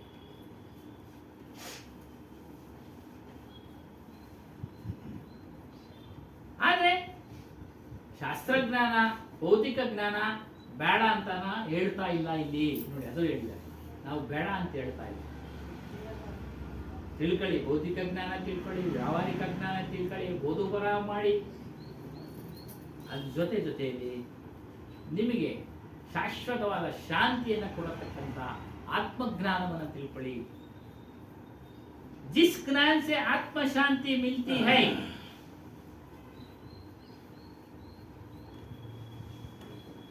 ಆ ಜ್ಞಾನ ತಿಳಿಯಿರಿ. ಶಾಸ್ತ್ರಜ್ಞಾನಕ್ಕಿಂತ ದೊಡ್ಡದು. वह शास्त्र ज्ञान एवं बहुत जानकारी नहीं है. ಶಾಸ್ತ್ರಜ್ಞಾನದಿಂದ ನಿಮಗೆ ಆತ್ಮಶಾಂತಿ ಸಿಗೋದಿಲ್ಲ. ವ್ಯಾವಹಾರಿಕವಾಗಿ ಏನೋ ವ್ಯವಹಾರ ಮಾಡ್ಬೋದು, ಸಿಗುತ್ತೆ. ಆದರೆ ಯಾವ ಜ್ಞಾನದಿಂದ ಆತ್ಮಶಾಂತಿ ಸಿಗುತ್ತೋ ಎಲ್ಲಾ ಜ್ಞಾನದ ಜೊತೆಗೆ ಅದನ್ನು ಪಡೆಯಿರಿ. ಸ್ವರೂಪ ಜ್ಞಾನದಿಂದ ಏನಾಗುತ್ತೆ ಅಂದ್ರೆ ವೈರಾಗ್ಯ ಉಂಟಾಗುತ್ತೆ. ಅಂದ್ರೆ ಎಲ್ಲದರಲ್ಲಿರ್ತಕ್ಕಂಥ ಪ್ರೇಮ, ಅತಿಯಾದ ಪ್ರೇಮ, ವಿಷಯಾಸಕ್ತಿಗಳೆಲ್ಲ ದೂರ ಆಗ್ತವೆ. ಜನರಲ್ ಪ್ರೀತಿಸಿ ಅಂತೇಳಿ ಹೇಳ್ತಾ ಇಲ್ಲ ಅವರು. ಪ್ರೀತಿಸಿ, ಅತಿಯಾದ ಪ್ರೇಮ ಇಟ್ಕೊಂಡ್ಬೇಡಿ. ಸಂಬಂಧಿಕರ ಮೇಲೆ, ಮಕ್ಕಳ ಮೇಲೆ, ಐಶ್ವರ್ಯದ ಮೇಲೆ, ದೇಹದ ಮೇಲೆ ಅತಿಯಾದ ಮೋಹ ಬಿಡಿ. ಯಾಕಮ್ಮ ನಗ್ತಾ ಇದ್ದೀರಾ? ಮೊಮ್ಮಕ್ಕಳ ಮೇಲೆ ಇರುತ್ತೆ, ಮೊಮ್ಮಕ್ಕಳ ಮೇಲೆ ಪಾಶ ಇರುತ್ತೆ. ಆದ್ರೆ ಪ್ರೀತಿಸಿ, ಮಾತನಾಡಿಸಿ, ನಾನು ಆತ್ಮಜ್ಞಾನಿ ಎಲ್ಲ ಬಿಡು ಅಂತ ಹೇಳೋರೆ ಅಂತ ಅವ್ರ ಹತ್ರ ಹೊರಟಾಗಿ ನಡ್ಕೊಳಕ್ ಹೋಗ್ಬೇಡಿ, ರೂಢಾಗಿ ನಡ್ಕೊಳಕ್ ಹೋಗ್ಬೇಡಿ. ಇವರೆಲ್ಲ ಶಾಶ್ವತ ಅಲ್ಲ, ದೂರ ತೊಗೊಳಕ್ಕಾಗಲ್ಲ. ಅಲ್ಲೇನಮ್ಮ? ಅದನ್ನ ವ್ಯಾವಹಾರಿಕವಾಗಿ ಏನು ಪ್ರೀತಿ ತೋರಿಸ್ಬೇಕೋ ತೋರಿಸಿ, ಮೊಮ್ಮಕ್ಕಳನ್ನ ಎತ್ತಿ ಮುದ್ದಾಡ್ಬೇಕು ಮುದ್ದಾಡಿ. ಅವ್ರು ಇವಾಗ ಹೋಗ್ಬಿಟ್ಟವ್ರು, ಮೊನ್ನೆ ಹೋದ ವಾರ ಹೋದ್ರು ನೋಡಿ. ಬೆಳಿಗ್ಗೆ ಒಂದ್ ಸ್ವಲ್ಪ ಎಳಿತು ನನ್ನ. ಹೌದು, ನಾವು ಭಾರವಾದ ಮನಸ್ಸಿನ ಬಂದಿದ್ದು ಹೋದ ವಾರ. ನೋಡೋಣ ಅನಿಸ್ತು. ಹಾ, ಅದು ಎಳಿತು. ಎಳೆಯುತ್ತೆ, ಇಲ್ಲ ಪಾಶ ಎಳೆಯುತ್ತೆ. ಆ ವಿಚಾರ ಮಾಡಿ ಮಾಡಿ ಕಳೀರಿ, ಕಡಿಮೆ ಆಗುತ್ತೆ, ಕಡಿಮೆ ಆಗುತ್ತೆ. ಬೇರೆ ಇನ್ನೊಂದು ಕುತ್ಕೊಂಡ್ಬಿಡುತ್ತೆ ಬಂದು. ಅವಾಗ ಅದನ್ನು ಕಳಿಬೇಕು, ಇದನ್ನು ಕಳಿಬೇಕು. ವಿಚಾರ ಮಾಡಿ ಕಳಿ. ಅಂದ್ರೆ ಪ್ರಪಂಚಕ್ಕೆ ದೂರವಾಗಿ, ಸಂಬಂಧಿಕರಿಗೆ ದೂರವಾಗಿ ಇರಲು ಪ್ರಯತ್ನ ಮಾಡಬೇಡಿ. ಪ್ರಯತ್ನ ಮಾಡಬೇಕು. ತೆಳುವಾದ ಪ್ರೀತಿ ಇರಲಿ, ಅವ್ರ ಮೇಲೆ ಪೋಷಣೆ ಮಾಡೋ ಪ್ರೀತಿ ಇರಲಿ. ನಮ್ಮವರು, ನಾವು, ನಮ್ಮ ಧರ್ಮದವರು, ನಮ್ಮ ಸಮುದಾಯದವರು ಹಾಗಂತೇಳಿ ವೈರತ್ವ ಸಾಧಿಸೋದು ಬೇಡ. ಅವನು ಯಾರೋ ಬೇರೆಯವ್ರನ್ನ ಹಾಕ್ಬಿಟ್ಟಿದ್ದಾನೆ ಮದುವೆ ಅಂತ. ಇವಾಗ ಪ್ರಪಂಚ ನಡೀತಾ ಇದೆ, ಸುಮ್ಮನಾಗ್ಬಿಡಿ ಅಷ್ಟೇ. ಸುಮ್ಮನಾಗಿ ಅಷ್ಟೇ ನಡೀತಾ ಇದೆ. ಅವ್ರವ್ರಿಗೆ ಅಷ್ಟೇ. ಯಾರನ್ನು ದ್ವೇಷ ಮಾಡೋದು ಬೇಡ, ಯಾರನ್ನು ಅತಿಯಾಗಿ ಪ್ರೀತಿಸಿ ಇಟ್ಕೊಂಡು ಮಮಕಾರವನ್ನು ಇಟ್ಕೊಳ್ಳೋದು ಬೇಡ. ಅದಕ್ಕೆ ಹೇಳಿದೆ, ವೈರಾಗ್ಯ ಹೈ. ಸ್ವರೂಪ ಜ್ಞಾನವನ್ನು ತಿಳಿದಾಗ ವೈರಾಗ್ಯ ಪ್ರಾಪ್ತಿ ಆಗುತ್ತೆ. ಇವ್ಯಾವುದು ಶಾಶ್ವತವಲ್ಲ, ಎಲ್ಲ ಅಶಾಶ್ವತ, ಅನಿತ್ಯ. ನಿತ್ಯ ಅಂದ್ರೆ ಯಾವಾಗಲೂ ಇರೋದು, ಅನಿತ್ಯ ಅಂದ್ರೆ ಇಲ್ಲದೆ ಇರೋದು. ಒಂದು ಕಾಲದಲ್ಲಿ ಇತ್ತು, ಒಂದು ಕಾಲದಲ್ಲಿ ಇಲ್ಲೇ ಇರೋದು. ಇಲ್ಲೇ ಇಲ್ಲ. ಇವತ್ತು 3 ವಾರ ಆಯ್ತಲ್ವರಾ? 3 ವಾರ ಆಗ್ತಾ ಇದೆ. ಅವ್ರ ದೇಹ ಇದೆಯಾ? ಅವ್ರ ಸ್ವರೂಪ ಇದೆ, ಅವ್ರ ಆತ್ಮ ಇದೆ. ಹಾಗೆ ನಾವು ಒಂದಿನ ಇಲ್ಲಂಗೆ ಆತೀವಿ. ಪ್ರಪಂಚದ ಮೇಲೆ ನಮಗೂ ಈ ಸೀಟ್ ಏನು ಶಾಶ್ವತ ಅಲ್ಲ. ಅಲ್ಲೇನಮ್ಮ? ಅದಕ್ಕೆ ರೆಡಿ ಮಾಡ್ತಾರೆ. ಅದಕ್ಕೆ ರೆಡಿ ಮಾಡ್ತಾರೆ. ಮಾಡ್ಲಿ, ಖಂಡಿತ ಸಂತೋಷ. ನೆಕ್ಸ್ಟ್ ವೀಕಿಂದ ಇಲ್ಲೇ ಸೇರ್ ಹಾಕೊಂಬಿಡಿ. ಯಾರೋ ಸುಮ್ಮನೆ ಪ್ರಶ್ನೆಗಳು ಕೇಳೋದಲ್ಲ, ಅದು ಅಚ್ಚೊತ್ತಾಗಿದ್ರೇನೆ ಪ್ರಶ್ನೆಗಳು ಕೇಳೋದು. ಇಲ್ಲ ಮೇಡಮ್, ನಾನು ಅನ್ಕೊಂಡಷ್ಟು ಪಾಯಿಂಟ್ ಇಲ್ಲ. ಇನ್ನೊಂದು ಇವಾಗ ನೀವು ಗುರುಗಳಾಗಿ ಕುತ್ಕೊಂಡು ಭಾಳಷ್ಟು ಜನ ಕೇಳ್ತೀರ, ತಾಳ್ಮೆ ಇರಬೇಕು, ಸಹನೆ ಇರಬೇಕು, ಆಸೆ ಆಕಾಂಕ್ಷೆಗಳೆಲ್ಲ ಕಡಿಮೆ ಇರಬೇಕು. ನಾನೊಬ್ಬ ಭಕ್ತ. ನನಗೆ ಏನೋ ಒಂದು ವಸ್ತು ಏಟಿಗೆ ಬೇಕು ಸುಮ್ಮನೆ ಏನ್ ಇಟ್ಟಿರ್ಬೇಕು? ಯಾವುದೋ ಒಂದು ವಸ್ತು. ಸಿಗ್ಬೇಕು. ಸಿಗ್ಬೇಕಾದ್ರೆ ಒಂದು ಆಫೀಸಲ್ಲಿ ಒಂದು 10-11 ಚೇರುಗಳಲ್ಲಿ ನಾನು ಕೊಟ್ಕೊಂಡು ಹೋಗ್ಬೇಕು. ನಾ ಕೊಟ್ಕೊಂಡು ಇವರು ಮೊದಲನೇದು ಬೇಕು ಬೇಕು ಇವರು ಪೂರ್ತಿ ಹೇಳ್ಬೇಡಿ, ಬಿಡಿ ಹೇಳ್ತೀನಿ ಸಾಕು. ಅವೆಲ್ಲ ವ್ಯವಹಾರಿಕ, ನೀವು ಮಾಡ್ಲೇಬೇಕು. ಅವಾಗ ಅವಾಗ ನೀವು ಹೇಳ್ತೀರಲ್ವಾ, ನನಗೆ ಕೊಟ್ಕೊಂಡು ಹೋಗ್ತಾ ಇದ್ರೆ ನನಗೆ ದುಡ್ಡು ಖಾಲಿ ಆಗುತ್ತೆ ಅಂತ ಹೇಳ್ಬಿಟ್ಟು ಅನಿಸ್ತಾ ಇತ್ತೆ, ನಿಮ್ಗೂ ಗೊತ್ತಾ. ಆದ್ರೆ ತಾಳ್ಮೆ ಇನ್ನೊಂದು ಹೇಳ್ತೀನಿ, ವ್ಯಾವಹಾರಿಕವಾಗಿ ಮಾಡೋದಾದ್ರೆ ಮಾಡಿ, ಅದ್ರ ಮೇಲೆ ಆಸೆನೆ ಬಿಟ್ಬಿಡಿ, ಬಂದಾಗ ಬರ್ಲಿ ಅಂತ ಅಷ್ಟೇ. ಅದೇ ಬೇಕಲ್ಲ ಸ್ವಲ್ಪ ನನಗೆ. ಬಿಟ್ಬಿಡಿ ಆಸೆನ, ಬರೋದಿದ್ರೆ ಬಂದೇ ಬರುತ್ತೆ, ಕೊಡದೇ ಇದ್ರು ಬರುತ್ತೆ ನಿಮ್ಗೆ. ಇವಾಗ ನಾವೇನ್ ಕೊಟ್ಟು ಬಂದ್ವಾ ಇದಕ್ಕೆಲ್ಲ ಐ ಸೀಟ್ಗೆ? ಇದೆಲ್ಲ ಸ್ವಲ್ಪ ನಮ್ಗೆ ಎಲ್ಲರೂ ಅಷ್ಟೇನೆ, ಅದನ್ನು ಅಷ್ಟೇ. ಎಲ್ಲ ಹಾಗೇನೆ ಸ್ವಾಮಿ, ಎಲ್ಲ ಹಾಗೇನೆ. ಈ ಜೊತೆಗೆ ಹಾ. 5,000 10,000 ಎಲ್ಲ ಕೊಟ್ಟು ಮಾಡಿಸಿದ್ರಲ್ಲ, ನಾನ್ ಫ್ರೀಯಾಗಿ ಸರ್ವಿಸ್ ಮಾಡೋದು, ನನಗೂ ಫ್ರೀಯಾಗೆ ಮಾಡ್ಕೊಡ್ಬೇಕು. ಗೌರ್ಮೆಂಟ್ ಫೀಸು 250 ರೂಪಾಯಿ ಮಾಡಿಸ್ಕೊಂಡ್ಬಂದ್ವಿ. ಯಾರೋ ಆ ಸಿದ್ಧಾಂತ ಇಟ್ಕೊಬೇಕು. ಆಗುತ್ತೆ, ಕೆಲವು ಟೈಮ್ನಲ್ಲಿ ಆಗುತ್ತೆ. ಅದನ್ನು ಬೇರೆಯವ್ರಿಗೂ ನಾನು ಹೇಳಿದ್ದು ಬೇರೆಯವ್ರಿಗೆ ಅವ್ರ ಹತ್ರ ತಗೊಳ್ಳೋದು ಯೋಗ ಇರುತ್ತೆ, ಅವ್ರಿಗೆ ತಗೊಳ್ತಾರೆ, ಬಿಟ್ಬಿಡಿ ಅಷ್ಟೇ. ಮನಸ್ಸಿಗೆ ಬೇಜಾರಾಗುತ್ತೆ, ಎಷ್ಟು ತಾಳ್ಮೆ ಇರಕ್ಕಾಗುತ್ತೆ ಅಂತ ಮನಸ್ಸಲ್ಲಿ ಒಂದು ಬರುತ್ತೆ ಮೂಡು. ಅದು ಎದುರ್ಸಕ್ಕಾಗಲ್ಲ, ತಾಳ್ಮೆ ಇಲ್ಲ ಅಂತ ನಾವು ಅಲ್ಲಿ ಅಲ್ಲೇನಾದ್ರು ಪ್ರಶ್ನೆ ಮಾಡಿದ್ರೆ ಇನ್ನು ಅದಕ್ಕೆ ಸಮಸ್ಯೆ. ಜಡ ಸುತ್ಕೊಂಡ್ಬಿಡ್ತಿದ್ದಾರೆ. ಜಗಳ. ನಾವೆಲ್ಲ ಕೊಡ್ತಾ ಇರ್ತೀವಿ ಸ್ವಾಮಿ, ನಾವ್ ಹೇಳ್ಕೊಳ್ಳಲ್ಲ ಅಷ್ಟೇ. ಹೌದು. ಕೆಲಸ ಆಗ್ಬೇಕು, ಕೊಡ್ತೀವಿ, ಬರ್ತೀವಿ, ಸುಮ್ಮನೆ ಸೈಲೆಂಟ್ ಆಗಿರ್ತೀವಿ ಅಷ್ಟೇ. ಅವೆಲ್ಲ ಏನು ಮಾಡ್ಲಿಕ್ಕೆ ಆಗಲ್ಲ. ವ್ಯವಹಾರ ಆ ರೀತಿ ಇದೆ, ಅದು ತಕ್ಕಂಗೆ ಎಷ್ಟೇ ಹೋಗ್ಬೇಕು. ಗುರುಗಳಾಗಿದ್ರು ಅದು ಯಾರಿಗೂ ತಪ್ಪಿದ್ದಲ್ಲ, ಅದು ವ್ಯವಹಾರ ಸ್ವಾಮಿ, ಅದು ವ್ಯವಹಾರ. ಸ್ವಾಮಿ ಓಟ್ ಹಾಕ್ಬೇಕಾದ್ರೆ ಕಾಸು ಇಸ್ಕೊಂತಾರಲ್ಲ ವೋಟರ್ಸು, ಹ್ಮ್. ಅಲ್ಲಿಂದ ಶುರುವಾಗ್ತದೆ ಕರಪ್ಷನ್. ಎಲ್ಲಿವರೆಗೆ ರಾಷ್ಟ್ರಪತಿವರೆಗೂ ಹೋಗ್ತಾರೆ, ಅದಕ್ಕೇನು ಮಾಡೋಕ್ಕಾಗಲ್ಲ. ಏನ್ ಮಾಡಿ ಮತ್ತೆ ಇಲ್ಲಿ ಮುಂದುವರೆದ ಜ್ಞಾನಕ ವ್ಯವಹಾರಿಕ ಪಕ್ಷ ಪವಿತ್ರ ರಹನಿ ಹೈ. ನೋಡಿ, ಜ್ಞಾನದ ವ್ಯವಹಾರ ಅರ್ಥ ಮಾಡ್ಕೊಳ್ಬೇಕು. ಆತ್ಮಜ್ಞಾನದ ವಿಚಾರದಲ್ಲಿ ನಾನು ನಿನಗೆ ದೀಕ್ಷೆ ಕೊಡ್ತೀನಿ, ನನಗೆ ಇಷ್ಟು ಸಂಭಾವನೆ ಕೊಡಲೇಬೇಕು ಅನ್ನೋದು ವ್ಯವಹಾರ. ಆಮೇಲೆ ನಾನು ಹೇಳ್ತಾ ಇದ್ದೀನಿ ಇಲ್ಲಿ ಸತ್ಸಂಗ, ನನಗೆ ಇಷ್ಟೇ ಕೊಡಬೇಕು ಅನ್ನೋದು ವ್ಯವಹಾರ. ವ್ಯವಹಾರ ಹೋದ್ರೆ ಅದು ಬೇರೆ. ವ್ಯವಹಾರ. ಆದರೆ ಆ ರೀತಿ ಎಲ್ಲ ಮಾಡಕ್ಕೆ ಹೋಗ್ಬೇಡಿ, ಪವಿತ್ರವಾಗಿರ್ಲಿ, ನಿಮ್ಗೆ ಪವಿತ್ರವಾಗಿರ್ಲಿ. ಇವತ್ತೊಂದು ದಿನ ಬೇರೆ ಬೇರೆಯವ್ರನ್ನೆಲ್ಲ ಕಳಿಸಿದ್ರೆ ಫೀಸು ಸ್ವಾಮಿ ಇಷ್ಟು ಅಂತ, ಕೊಡ್ಲೇಬೇಕು ಕಡ್ಡಾಯ. ಕಾರ್ನಲ್ಲಿ ಕರ್ಕೊಂಡ್ ಬರ್ಬೇಕು, ಕಾರ್ ಕಳಿಸ್ಬೇಕು. ಇಲ್ಲಿ ದೂರ ಇರ್ತಾರೆ, ಕಾರ್ ಕಳ್ಸೋಣ. ಎಲ್ಲ ನೋಡೋರು ಅವ್ರು, ಎಲ್ಲ ನೋಡೋರು ಅವ್ರಿಗೂ ಎಲ್ಲ ಗೊತ್ತು. ಇವರ ಅವ್ರಿಗೂ ಗೊತ್ತು. ಯಾರಮ್ಮ ಅವರು ಮರಾಠಿ ಸ್ವಾಮಿಗಳು, ಸುರೇಶ್ವರಾನಂದ ಸ್ವಾಮಿಗಳು, ಅವ್ರು ನೇರವಾಗಿ ಕೇಳೋರಂತೆ. ಅವ್ರು ಯಾರ ಪಾರ್ವತಮ್ಮ ಯಾರ ಮನೆ ಅಲ್ಮ? ಸಾವಿತ್ರಮ್ಮ ಅವ್ರ ಮನೆಗೆ. ಅದೇನು ಆತ್ಮಜ್ಞಾನ ವಿಚಾರ ಅಂತ ಕೊಡಮ್ಮ, ಟೈಮ್ ಆಯ್ತು, ಅದೇನ್ ಕೊಡ್ಬೇಕು ಕೊಡಮ್ಮ, ಹೋಗೋಣ, ಟೈಮ್ ಆಯ್ತು, ಪೆಟ್ರೋಲ್ ಎಲ್ಲ ಸೇರಿಸಿ ಕೊಡಮ್ಮ ಎಲ್ಲ ಕೇಳಿ. ಆ ಥರ ಇಲ್ಲ. ಜ್ಞಾನಿಗೆ ಯಾವುದೇ ರೀತಿ ಆಸೆ ಆಕಾಂಕ್ಷೆಗಳಿರಬಾರ್ದು. ಕೇಳಿದವ್ರಿಗೆ ನಿನ್ನೆ ಒಂದು ವಿಚಾರ ಹಬ್ಬದ ಪ್ರಯುಕ್ತ ಹೇಳ್ಬಿಟ್ಟಿದ್ವಿ, ಒಂದಿಬ್ರು ನಾವು ಬರ್ತೀವಿ ಅಂದ್ಬಿಟ್ರು ಹೇಳ್ಬಿಟ್ವಿ ವಿಚಾರಕ್ಕೆ ಐತೆ ಅಂತ ಸತ್ಸಂಗ ಅಮರ್ ಜ್ಯೋತಿನಲ್ಲಿ. ಆಮೇಲೆ ಯೋಚನೆ ಮಾಡಿದೆ, ಹಬ್ಬದ ದಿನ ಬರ್ತಾರೋ ಇಲ್ಲೋ ಅಂತ. ಆ ಸ್ವಾಮಿಗಳು ಬೇರೆ ಕರ್ಸಿದ್ವಿ, ಜಗನ್ನಾಥ ಸ್ವಾಮಿಗಳನ್ನ. ಅವ್ರು ಏನಕ್ಕೆ ಹೋಗಿದ್ವಿ ಆರಾಧನೆಗೆ ಆಮಂತ್ರಣ ಕೊಡಕ್ಕೆ. ಏನೋ ಒಂದು ಇಬ್ಬರೇ ಬರ್ತಾರಂತೆ ಸ್ವಾಮಿ. ಅವ್ರು ಬಂದು ಹೇಳಿದ್ರು, ನಾವು ಇಬ್ಬರು ಬಂದ್ರು ಹೇಳ್ಬೇಕು, ಒಬ್ರು ಬಂದ್ರು ಹೇಳ್ಬೇಕು. ನೋಡಿ, ನಮ್ಮ ಸ್ವಾಮಿಗಳು ಧ್ಯೇಯನೂ ಅದೇ ಇದ್ದಿದ್ದು, ಅವ್ರ ಗುರಿನು. ಒಬ್ಬೊಬ್ಬರಿಗೆ ಕುರಿತು ಸತ್ಸಂಗ ಹೇಳೋದು. ಕೆಲಸ ಇಲ್ಲ, ಪುರ್ಸೊತ್ತಾಗಿದೆ, ಬಂದೆ ಸ್ವಾಮಿ ಅಂದ್ರೆ ಅಮ್ಮಾರು ಹೇಳೋರು, ಹೇಳಿ ಅವ್ರಿಗೆ ಬಂದಿದ್ದಾರೆ ಫ್ರೀ ಆಗವ್ರಂತೆ ಅಂತ. ನೋಡಿ, ಮಾತಾಜಿ ಅವ್ರಿಗೆ ಕುತ್ಕೊಂಡು ಹೇಳೋರು, ಒಬ್ಬೊಬ್ಬರಿಗೆ ಹೇಳೋರು. ನೋಡಿ, ಅದು ಜ್ಞಾನಿಗಳ ಲಕ್ಷಣ. ಯಾವುದೇ ಆಕಾಂಕ್ಷೆ ಇರಬಾರ್ದು, ಅಪೇಕ್ಷೆ ಇರಬಾರ್ದು. ಅಪೇಕ್ಷೆ ಇಷ್ಟೇ ಬೇಕು ನನಗೆ, ಇಷ್ಟೇ. ದುಡ್ಡು ಕೇಳೋರ ಹತ್ರ ಇನ್ನೇನು ಸಿಗ್ತದೆ?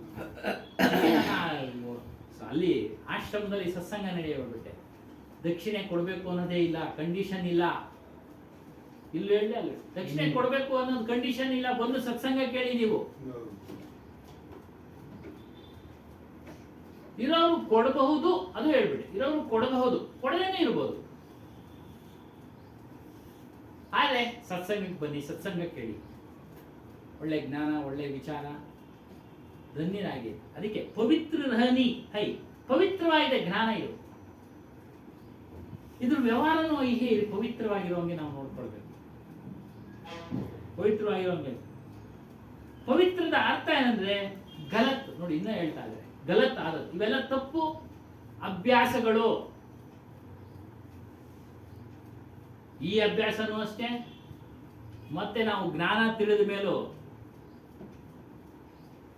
ಮತ್ತೆ ಪಂಚ ವಿಷಯಗಳ ಕಡೆ ಹೋಗೋದು, ಹೆಚ್ಚೆಚ್ಚಾಗಿ ಹೋಗೋದು, ಆ ಅಭ್ಯಾಸನೂ ಅದು ತಪ್ಪು. ಆಚಾರ ವಿಚಾರಗಳನ್ನ ದೂರ ಮಾಡೋದು ತಪ್ಪು. ದುರ್ವ್ಯಸನಗಳಿಗೆ ಒಳಗಾಗಬೇಡಿ, ಅದು ತಪ್ಪು. ಒಳಗಾಗ್ಬಿಟ್ರೆ ಸಮಸ್ತ ವಿಷಯಾಸಕ್ತಿಯನ್ನು ಸರ್ವತಾ ಮುಕ್ತವನ. ನೋಡಿ, ಎಲ್ಲದರಿಂದ, ಎಲ್ಲಾ ವಿಷಯ ವಾಸನೆಗಳಿಂದ ಮುಕ್ತರಾಗಿ ಬಿಡುಗಡೆ ಮಾಡ್ಕೊಳ್ಳಿ. ನೀವು ಬಿಡುಗಡೆ ಮಾಡ್ಕೊಳ್ಬೇಕು, ತಿಳಿಸ್ತಾ ಇರೋದು ಅದನ್ನು ಹೇಳಿದ್ವಿ ವಿಚಾರದಲ್ಲಿ. ನಾವೇ ಬಿಡುಗಡೆ ಮಾಡ್ಕೊಳ್ಬೇಕು. ನಮ್ಮ ಮನಸ್ಸಿನಲ್ಲಿ ಕೈ ಹಾಕ್ಬಿಟ್ಟು ಗುರು ಎತ್ತಿ ತೆಗೆದು ಬಿಸಾಕಕ್ಕಾಗದೇನು ವಸ್ತು ಅಲ್ಲ. ಗುರು ತಿಳಿಸೋದಷ್ಟೇ ಕೆಲಸ. ಬಿಡುಗಡೆ ನಾವೆಲ್ಲ ಅದನ್ನು ದೂರ ಮಾಡೋದು ನಮ್ಮ ಕೈನಲ್ಲಿದೆ, ನಮ್ಮ ಮನಸ್ಸಿನಲ್ಲಿ, ನಮ್ಮ ಬುದ್ಧಿಶಕ್ತಿ ಮೇಲೆ ಅವಲಂಬಿತವಾಗಿದೆ. ಸರ್ವತಾ ಮುಕ್ತ ಆಗ್ಬೇಕು ನಾವು. ಅದರಿಂದ ಕಾಮ ಕ್ರೋಧ ಇವೆಲ್ಲ ಹೇಳಿದ್ವಿ. ಕಾಮ ಕ್ರೋಧ ಈ ಶೋಕಾದಿ ವಶುವಕರ್ ದುಃಖಿ ರಹನ ಜೀವಕ ಭಟ್ಕಾನ ಹೈ. ಇವೆಲ್ಲಗಳಲ್ಲಿ ವಶನಾಗ್ಬಿಟ್ರೆ ಬಯಕೆ, ಅಪೇಕ್ಷೆ ಅಂದ್ರೆ ಬಯಕೆ, ಕ್ರೋಧ, ಕೋಪ, ಲೋಭ ಇತ್ಯಾದಿ, ಮೋಹ, ರಾಗ, ದ್ವೇಷ,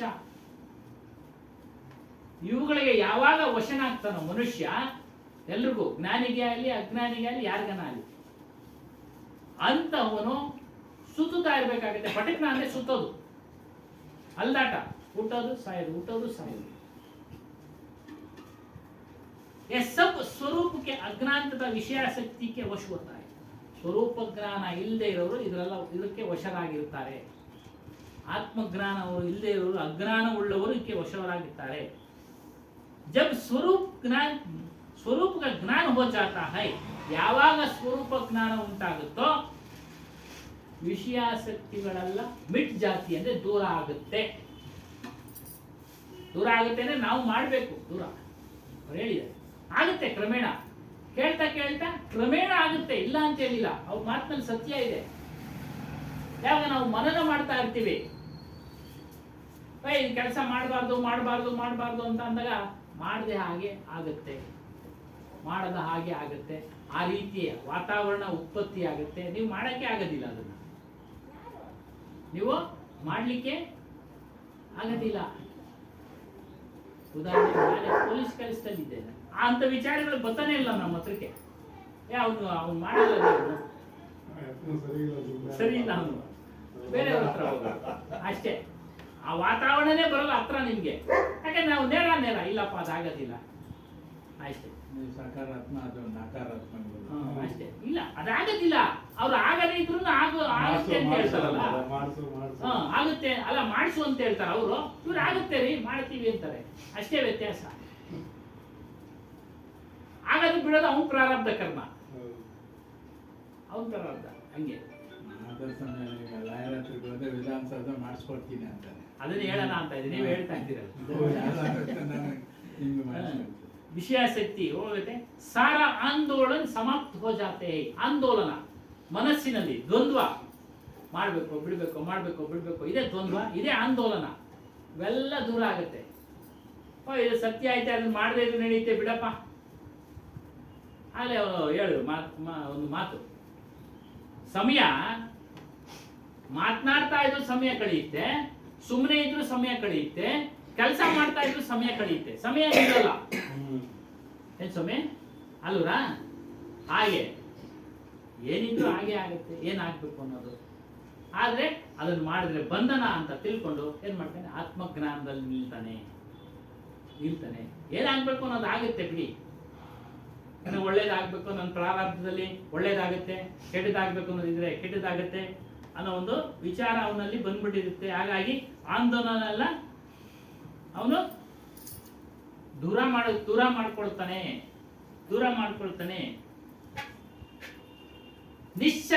ನಿಶ್ಚಲನಾಗ್ಬಿಡ್ತಾನೆ, ಶಾಂತ ಸ್ಥಿತಿನಲ್ಲಿರ್ತಾನೆ. ಪೂರ್ಣ ಜ್ಞಾನೋದಯ ಹೋನೆ ಕಾ ಅರ್ಥ ಹೈ. ನೋಡಿ, ಇದು ಪೂರ್ಣ ಜ್ಞಾನೋದಯ ಅರ್ಥ. ಸಾರೆ ಆಕರ್ಷಣೋ ಸೆ ರಹಿತ ಹೋಗರ್. ನೋಡಿ, ಎಲ್ಲಾ ರೀತಿಯ ಆಕರ್ಷಣೆಗಳಿಗೆ ದೂರನಾಗಿರ್ತಾನೆ ಅವನು, ರಹಿತ ಹೋಗರದೆ ದೂರ ಇಟ್ಟಿರ್ತಾನೆ. ಅಪನೆ ಆಪೊಮ್ಮೆ ಪೂರ್ಣ ಶಾಂತ ಹೋನ. ನಮ್ಮ ನಮ್ಮ ಸ್ವರೂಪದಲ್ಲಿ ಪೂರ್ಣವಾಗಿ ಶಾಂತನಾಗಿರ್ತಾನೆ. ಪೂರ್ಣ ಜ್ಞಾನೋದಯ ಅರ್ಥ ಆಗಿದೆ, ಅವನಿಗೆ ಜ್ಞಾನೋದಯ ಆಗಿದೆ, ಅವನು ಬಿಡುಗಡೆ ಆಗ್ತಾನೆ. ಯಾವುದರಿಂದ? ಹುಟ್ಟು ಸ್ಥಳ ಬಂಧನ ಬಿಡುಗಡೆ ಆಗ್ತಾನೆ ಅಂತ ಇಲ್ಲಿಗೆ ಈ ಅಧ್ಯಾಯ ಮುಗಿತು. ಸ್ವಾಮಿ ಇನ್ನೇನ ಎದುರು ಹೇಳೋಣ, ಇಲ್ಲ ಮುಂದಿನ ವಾರ ಹೇಳೋಣ. बोलिए श्री सत्यनाम आदि कबीर साहेब की जय, सतगुरु श्री हनुमान साहेब की जय, गुरु माता जी की जय, सर्व संत महंत की जय. ಅಂತ ನಾವು ಯಾಕೋ ಮೌನ ಆಗ್ಬಿಟ್ಟವರಲ್ಲ, ಯಾಕೋ